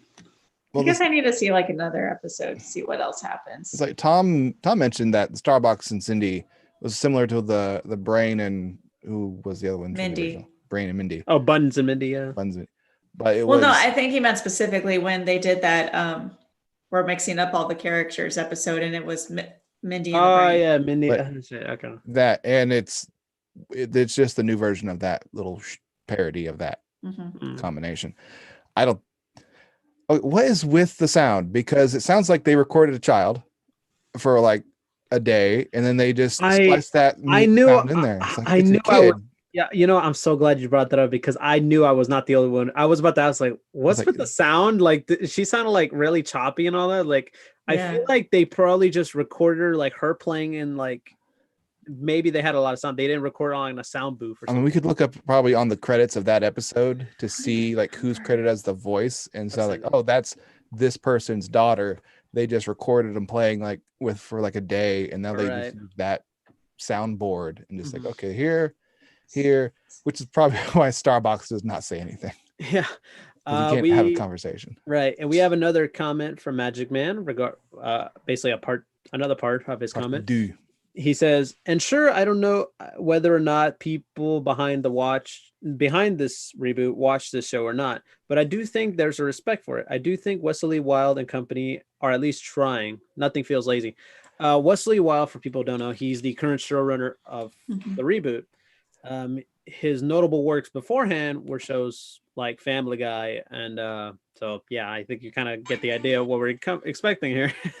Some guy worked on Family Guy. What do you expect? well, in regards to the comment that they looks like they're trying to make it somewhat authentic and related to the original, but they didn't bring in the old showrunner. Like they didn't talk to Tom. They made their own show, and they're trying to do it with respect, but they are not bringing in anyone from the previous show except for the voice actors for the main cast, because Steven Spielberg demanded that you have the original cast for it.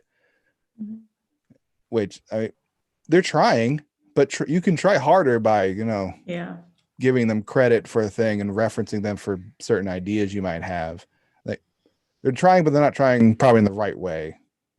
Of course, so this guy's coming from Family Guy, which is a very big show. These things, he knows what he's doing. He's going to come on and try to run this old show like a new show. It's why it looks weird, but it doesn't feel right. Because Family Guy, they had a bunch of characters, but generally it was Peter Griffin doing something, causing an issue, which is the exact opposite of what Animaniacs was. The Animaniacs weren't causing an issue. Things happened, and then because they were trying to do something. So I didn't realize it because it's Family Guy. It's basically you're taking how he had issues in Family Guy and you put it on Animaniacs. So your main characters are the issue when they're not really supposed to be the issue. Yeah, like I still enjoy this. I mean, when the second season drops, obviously I'll watch it. Let's see. I don't know. Cindy is voiced by someone named Eleanor Johnson. Okay, so they probably have one of the staff members' children, maybe. That's probably the case. I mean, well, let's see. Did she get like new toys for it or something? Because that is clearly a child. We should have asked Tom that if that's what he did for his boys when they were doing their bits. Just record them. Yeah, because I know in Tiny Toons it was when they showed the baby Plucky segments. I think that was Nathan. That was him voicing Plucky. That's why he went on to do Skippy. Correct, from what I recall, he did Skippy in Animaniacs. I don't know. Probably did. I'm trying to remember. It's like okay. I don't. The Starbucks and Cindy. I just don't. It wasn't funny. It's kind of boring. Yeah, has potential, especially if it's just one segment. I wish they had showed more segments. Maybe, probably Girl or something like that. Had an entire season to give us at least 2 of them. Nah. Things That Go Bump in the Night was okay. I don't. Yeah, that went quick. I don't know what it was. I get it. There's a bigger thing that goes bump in the night. I'd watch more of them. It's in the show. It's not something I try to skip past.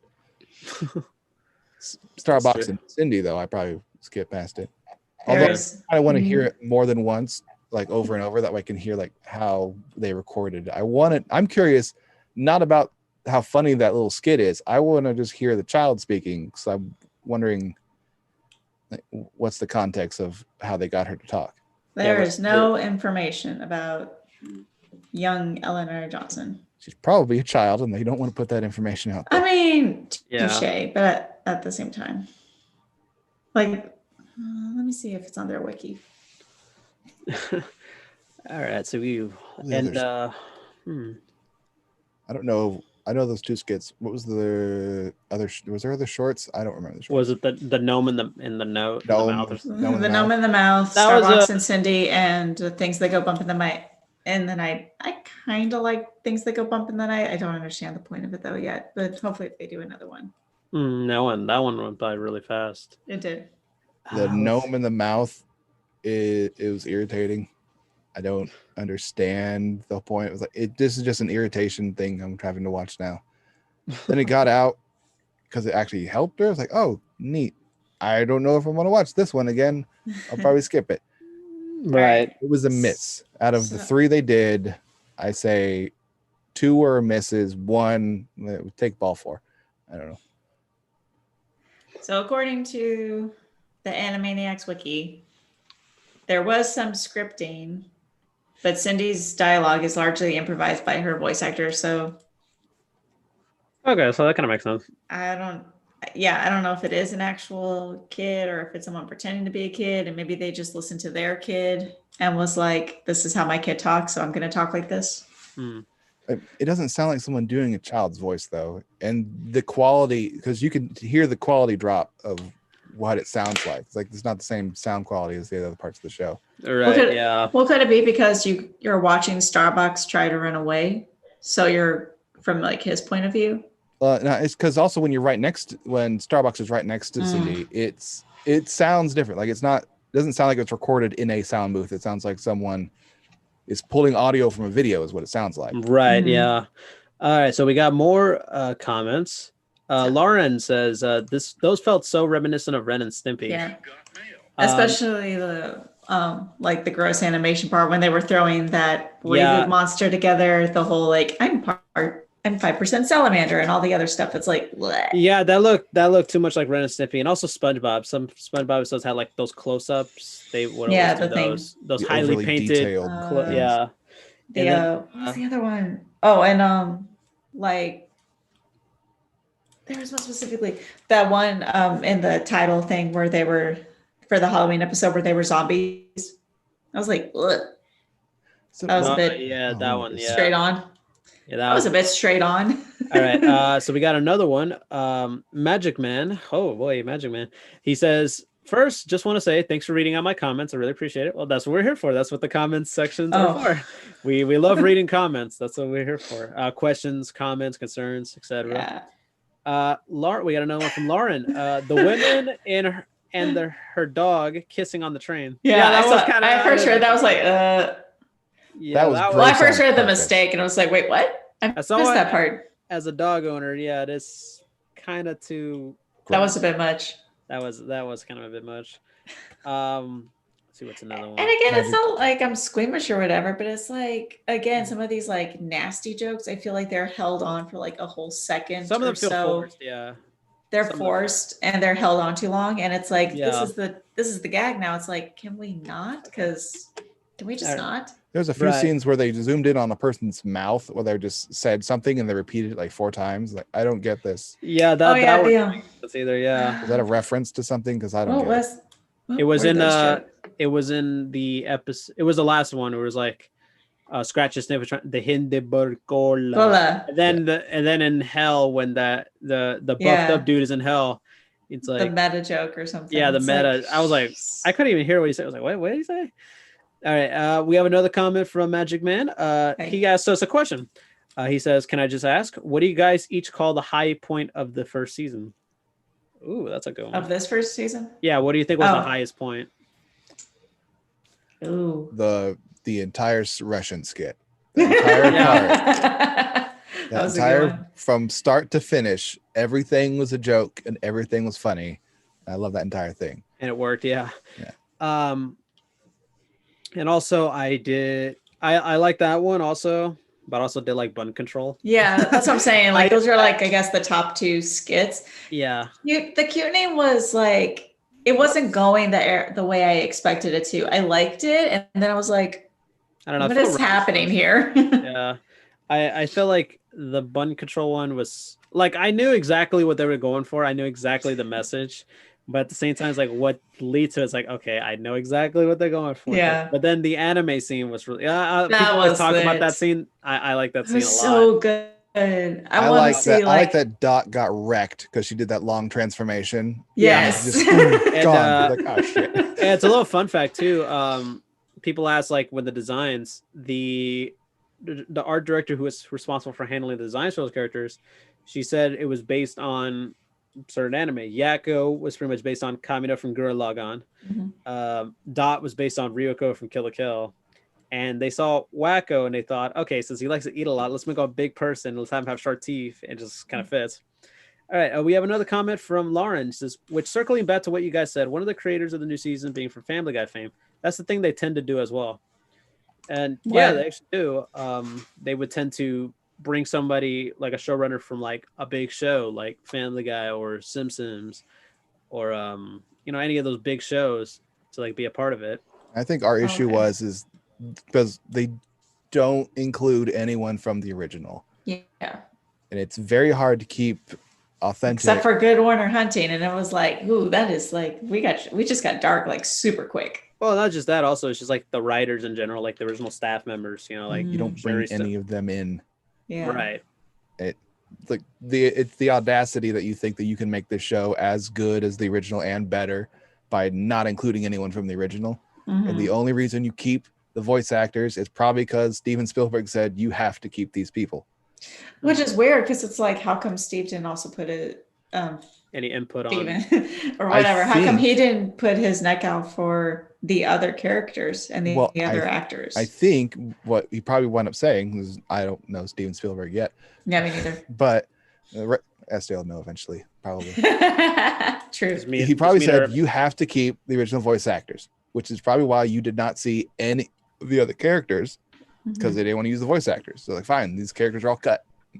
There's a possibility. It's like, if you have to bring in the originals, you're not going to bring in the characters then. But, they also did say, but you kept Rob Paulson and Maurice LaMarche and Tress MacNeille and Jess, and so yeah, you kept the originals. But it's like Maurice was also Squid from Goodfeathers, and you had Scratch and Sniff, and you had Tress was Hello Nurse.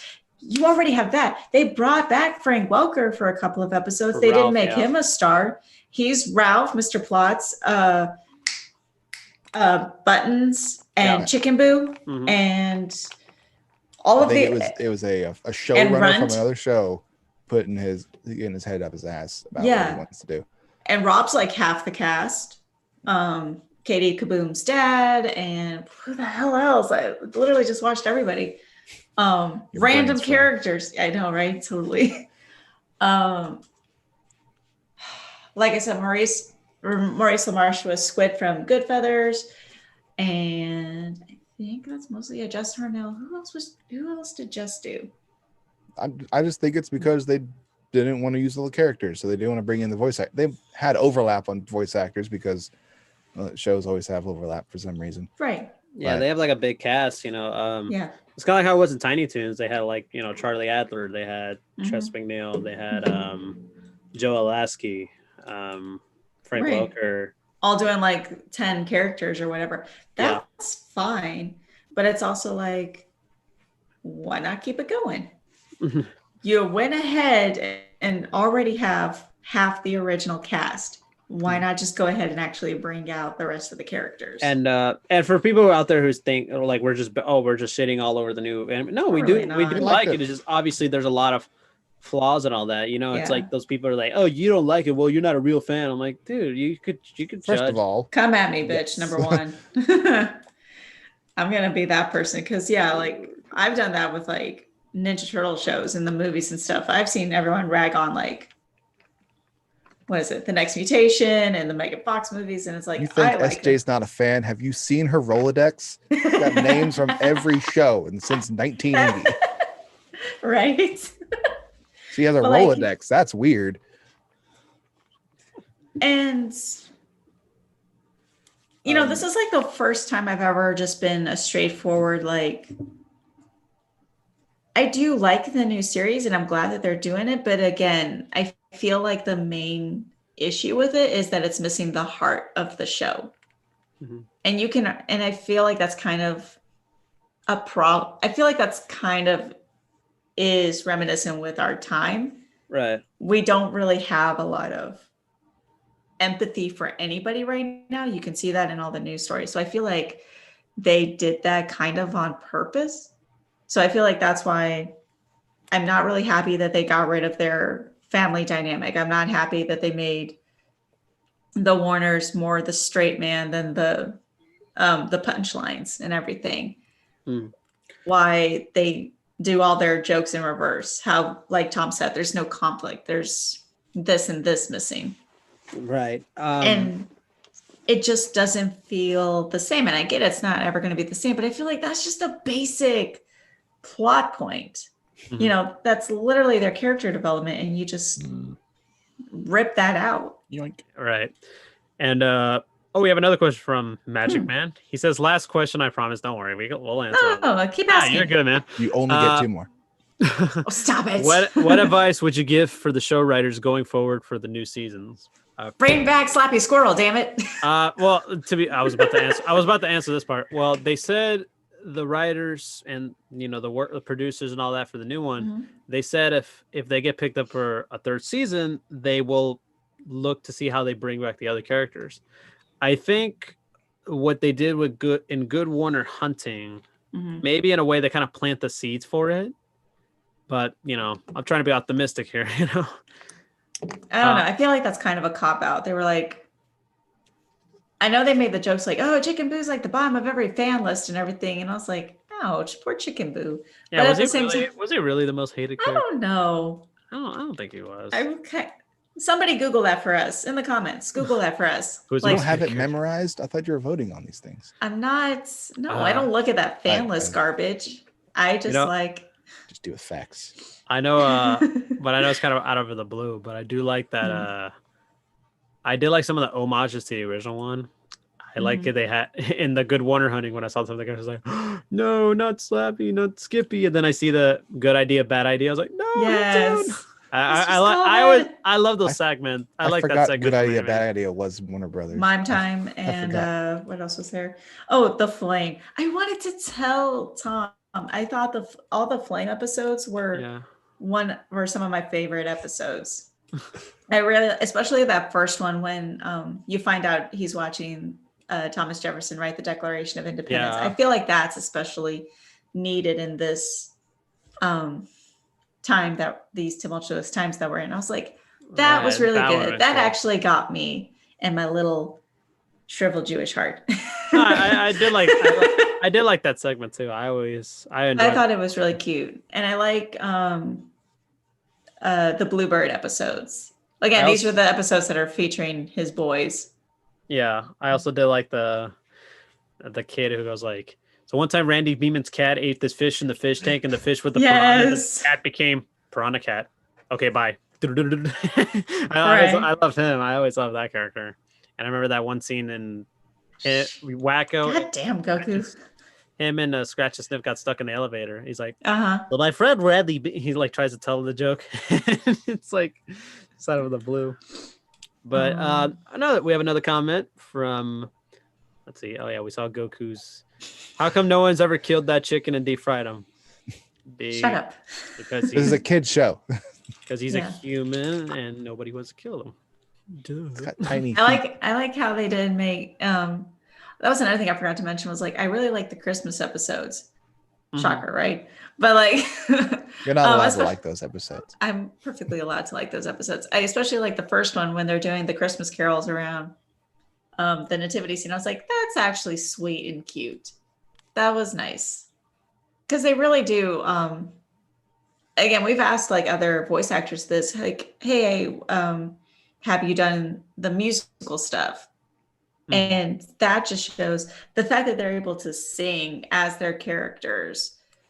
And I just thought that was really nice. And I do like, I've been in choir. I've done some of the Christmas carols. I like some of the Christmas carols, especially like the Noel one. And what else have we done? There's a couple other ones that they didn't do, but I like the tone and everything. So I thought it was nice. I just remembered there was a segment in the new one. It's the Pinky and the Brain episode where Brain forgot his plan and he had to go to the NSA. They had to get Edward Snowden. Yes. That was one I just remembered. I was like, oh yeah, that was an episode. Yeah. There are a lot of NSA references and I love them. Yeah. But no, the Russians can't spy on us. The only one allowed to do that is the NSA. Yep. And then there was a video on Twitter. It was like, this guy's watching on his laptop and that scene plays out. And in the corner it says, Hulu wants to know your location.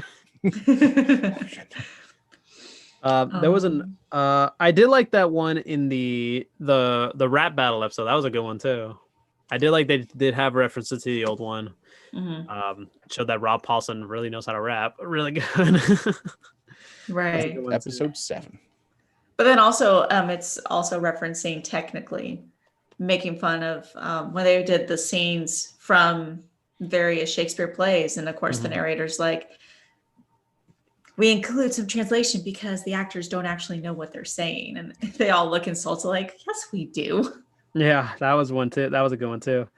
I also did like the one where I know we're moving all around with this discussion of the new Animaniacs. We liked them. Okay, it's a good season. Overall, yeah. I did like the one where they're doing the conductor with the music. And like they actually turned their voices down and they pretty much bring like a bunch of clones of them. That's a good one too. That one, I don't think that was good, but I like the reference that they were doing in it. So it was entertaining. Actually, want to come up with a interesting. I know we still have time. Don't worry, a little bit more. Thank you, Ghost Coup. Ghost Coup. There you go. We'll call him Ghost Coup. We can tell time. I actually have a question for everyone in the comments and also us here. Was there a favorite joke in those series in the reboot that you liked? Man, it's hard to pick because I'm gonna pick one from the Russian episode. Just pick a couple. Yeah, a couple ones. There you go. That's the last time I do any thinly veiled allegories. That was good. Oh, I get it. The entire episode was about shoes. Oh, I get it. The entire episode was about shoes. Yes, That's Wacko, not because the problem is we have too many high capacity shoe violence. I was like, okay. I'm surprised that they got us a plane ride to Russia so quickly. Yeah, there's one coming from the U.S. every day, and it's the No, from Moscow to Washington Moscow to daily. It was like, Washington daily. oh. And they show the first one. I did like the first episode where they talk, obviously with Pinky and the brains, like, the internet is the most information sharing device ever devised. And do you know what they use it for? I do, but I don't know if I should say it. And I was like, that's a good one. No, Pinky. No, surprisingly, no, Pinky. I did like the references, all the Warner Brothers stuff they did. Like, examples like, here, if you look to your left, you'll see how they filmed Batman. Ooh, versus Superman. And then they did later on. Zack Snyder, wrap it up. We got 8 minutes. Wrap it up. Those are good ones. I like that. Let's see, what's another one I remember? I like when they listed off the different names for small feet. Minnie Moccasins, baby booties. That's a good one too. Man, whoever wrote this had a field day. Like, oh, there's so many different names. Hey, what happened to Boo? Boo? Chicken Boo. Boo-hoo. Is a disguise to look like human guys? Don't cry, Mr. Man. He was the worst character ever. He wasn't the worst character. Bottom of every. I was like, damn, Yakko, right for the heart. the moment he replies back, he wasn't the worst character ever. It's like, that's Chicken Boo. He's in disguise. Yeah, I was like, really? Really? Why? Chicken Boo doesn't have a malicious bone in his body. Still, apparently, he just didn't kill anybody. I'm He just kind of shaved sour a about gopher or that. something. Yeah, exactly. I'm kind of sour about that. Leave the sour to your sister. Thank you. Let's see, what's another one? I find it interesting that they didn't put in Mindy Your Buttons. Yeah. Somehow Katie Kaboom was in there. I mean, I don't think I saw her like mounted on the wall, but I know you see her turn. Everybody else is mounted, but it's like, where were Buttons and Mindy? You don't even see them come back. I don't even think I remember seeing like Rita and Runt come back. So I was like, that was weird.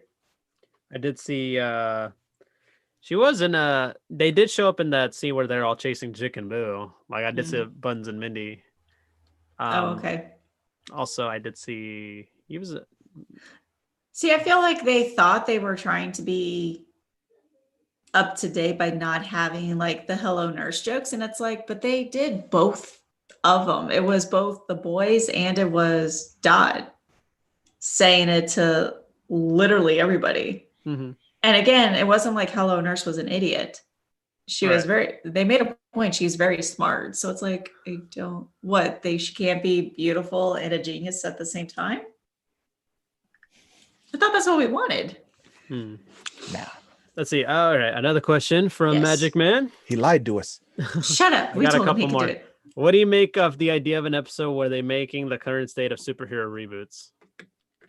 I could see them do an episode, but I kind of would prefer like if they would have just done them as jokes, like different episodes, like make a reference out of it or something. Yeah, make a reference out of it, because they would just make a lot of references. If anything, they could, because I don't know, maybe like in the Teen Titans Go route in a way, which is ironic because I recently rewatched the Teen Titans Go movie that came out in theaters. There was a reference. Starfire looks at the Warner Tower. She's like, oh, that's where the Animaniacs live. And I was like, oh, okay, they did an Animaniacs reference. All right. I like it. And a comment from Magic Man. For example, the new CEO wants to create a new dark, gritty superhero flick and the Warners to star in it. But she wants Nolan, but Yakko crashes it. Hi, Freeze, I'm Batman. Or something like that. Okay, I could see an episode like that. I would like that. Like I said, I would like them to do another Animaniacs. Animaniacs. Well, that's what some of the comments are doing. So I'm trying to do obvious. You just want girl. Shut up. She just wants to see her Yakamina. Yakamina. There you go. Yakamina. I want to see Dot actually do something too. I get that. I understand that was the joke, but I'm also like, God damn it. Well, she shouldn't have taken 30 seconds to transform. Yeah, and ironically, her costume pretty much based on Sailor Moon and Ryuko from Kill la Kill, and you know how in Kill la Kill that transformation took a while. We got a lot of time to fill. Let's get this transformation going. Hey, at least they didn't do it like actually Sailor Moon and show like the shadow, and it's like, okay, so all of a sudden they're just that way. Mm-hmm. I don't know what else. I like the joke from the Hercule Yakko at the very end where he forgets what his name is. Like, Yakko, Gakko. I don't know. It's been like 8 minutes. I'm done with the skit. And he walks away. Yeah. It's been like 8 minutes. Let's walk away. I did like they do an reference. Was the okay? Let me one more thing. Magic Man. Also, I got an idea of how Boo's disguise work. Perspective. The idea is that the disguise fools everyone except for one. So, from the Warner's perspective, they really convince he's human. Because I do remember that That's one an American Dad reference. Right. Because Roger has there's one person who can never tell the difference between his disguise. But yeah, like that's my point was that Ricky Spanish. Yeah. Every episode was, oh, this is whoever with a boo pun, and he's like super great and da da da da. And it's like, why isn't it greater? Because he's an actual damn chicken. Yeah, I did. He's a chicken. I remember that's even better. I remember the episode where in the original where Chicken Boo was this guy, he was a writer for a show. And then like these guys are like, okay, so Fred Flintstone did this. What do you say he does? And he's just barking. Always clucking. He always clucking, and they go, oh my God, we got to write that down. Holy shit. It's like, I like that. And then that one writer who's like, but he's a giant chicken. And they were like, what the hell are you talking about? And she does it. And they're like, what did you say? It's like, I love it. I like that one too. Let's see. Freaking Pachinko in the comments. Yeah, Pachinko says, SJ, just say you like Anime Yakko. All right, I like Anime Yakko. Happy, all right, shut up. Just for you, I will send some Yakko fan art on your profile. You know what? I'll do that just for you. Oh, thanks. After this. All right, so we got 3 minutes left. All right, so let's see. What else can we talk about for 3 minutes? Wait. I don't know. Oh no. Like I said, I think that's another part that I really like about the Warners themselves is, again, their family dynamic. And especially in Wacko's Wish, when you see like the beginning and the end when Yakko's telling the bedtime story to Dot, I was like, oh my God, my heart's about to explode with this cuteness. This is just great. And I like bar. And I like that. Yeah, I like that they do the family moments. Mm-hmm. Like, it's not, they're not just called the Warner brothers and the Warner sister. They're actually, family, and they have the family moments. And I get that this isn't like an emotional thing, but it's like, I really liked that in the movie. So I kind of wish they would do something similar in the show. But that's just me being a girl. Getting all emotional. Yeah. And that's okay. No shame in that. Thank you. But I do wish they would bring back Hello Nurse and stuff like that. Because it's actually doing something. Yeah. I mean, I think she should have been the like the CEO. I understand they're trying to show more diversity and everything, and that's great. But again, I just feel like right now that CEO is very like one-dimensional, and hopefully she becomes funnier, but I'm just not sold on it yet. I recommend going on YouTube and finding a clip of both the introductions side by side and watching them play through. It's entertaining what they've switched out of it. Yeah. Oh, the theme songs, yeah. They redrew the yak from Yakko Yaks. It was a really bad version in the original, and then it's a more accurate version of a yak in it. It's like because the yak in the original one looked like a bull, like a cow or something. Yeah. It was a very bad yak. Right. Well, they also changed the stuff. Dot's not cute anymore. It's Dot has wit, and it's like, I mean, Yakko does too. What's your damn point? All right, so we got Magic Man with, I think, pretty much the last comment for tonight. I have to agree with Tom when he said them outright saying the word sexist in the Animaniacs episode. Yeah, it didn't feel right to include that in a kid's show, even though it was well-intentioned. Mm-hmm. Yeah, I kind of agree on that. I mean, normally you don't, from the original show, you wouldn't expect that from the original. But I guess with this one, I guess they just... Don't get me wrong. Right, and don't get me wrong, I kind of like it when they go like that edgy. But again, what was it? Don't point it out for us in the show of we're smart. We know why you're doing this. Yeah. And you don't have to explain it to us. But also just make it like a more adult version. Like Transformers has done that a couple of times, but they made it a more adult show, and that's why they're swearing and stuff. It's not like, you know, something made for kids. They have them just cussing all of a sudden. It's not. It didn't make sense. Well, it is 9:00 for us here now. We haven't got the sign off from Ghost Coup yet, but I think we start wrapping it up now. All right. So we just, Hope everyone has a great weekend. Stay safe. Wear a mask. Don't go to an anime convention. Just don't. Just don't. We want to thank Tom for appearing once again. Really Paul amazing. Also, Paul adding on Wednesday. Wednesday, right? Yeah. Yes, it was Wednesday. It was Wednesday. Okay. So we just want to thank them. We want to thank you guys. We also people in the comment section. Thank you to Lauren, Magic Man. Great stuff. Lots of questions. Really awesome comments. It's really awesome to answer. So everybody who ever watches who are scared to, write something in the comment section, don't be afraid. We'll see it and we'll give our thoughts. We'll see it and we'll only judge you silently if it's something we don't like. Say something out loud, but comment. We like the conversation. Or if it's me, just mock openly. Yeah. Yeah. Pachinko. All right. So, like we said earlier, we just want to say, have a great weekend, guys. Stay safe out there. Wear a mask. Don't be stupid. Don't go to an anime con. Just because you miss it, you could still wait. If you're not gone to one in months, you still can wait for it. Just watch old videos on YouTube of the going to cons. It's all the same stuff anyway.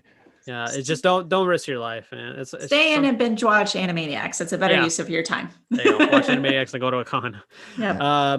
So I guess we'll just wrap it up here. Next week is our final week before we go on our hiatus until next year. We'll post stuff over the weekend, giving ideas of what we're going to be doing. Monday for sure, 7:00. Most likely Friday as well. That way we can get that full weekend. And again, thank you all for coming and watching this podcast with us. This is fun. It has been fun. And for SJ and Jace, this is Sonic. When you say, stay classy. Sorry. Good night, everybody.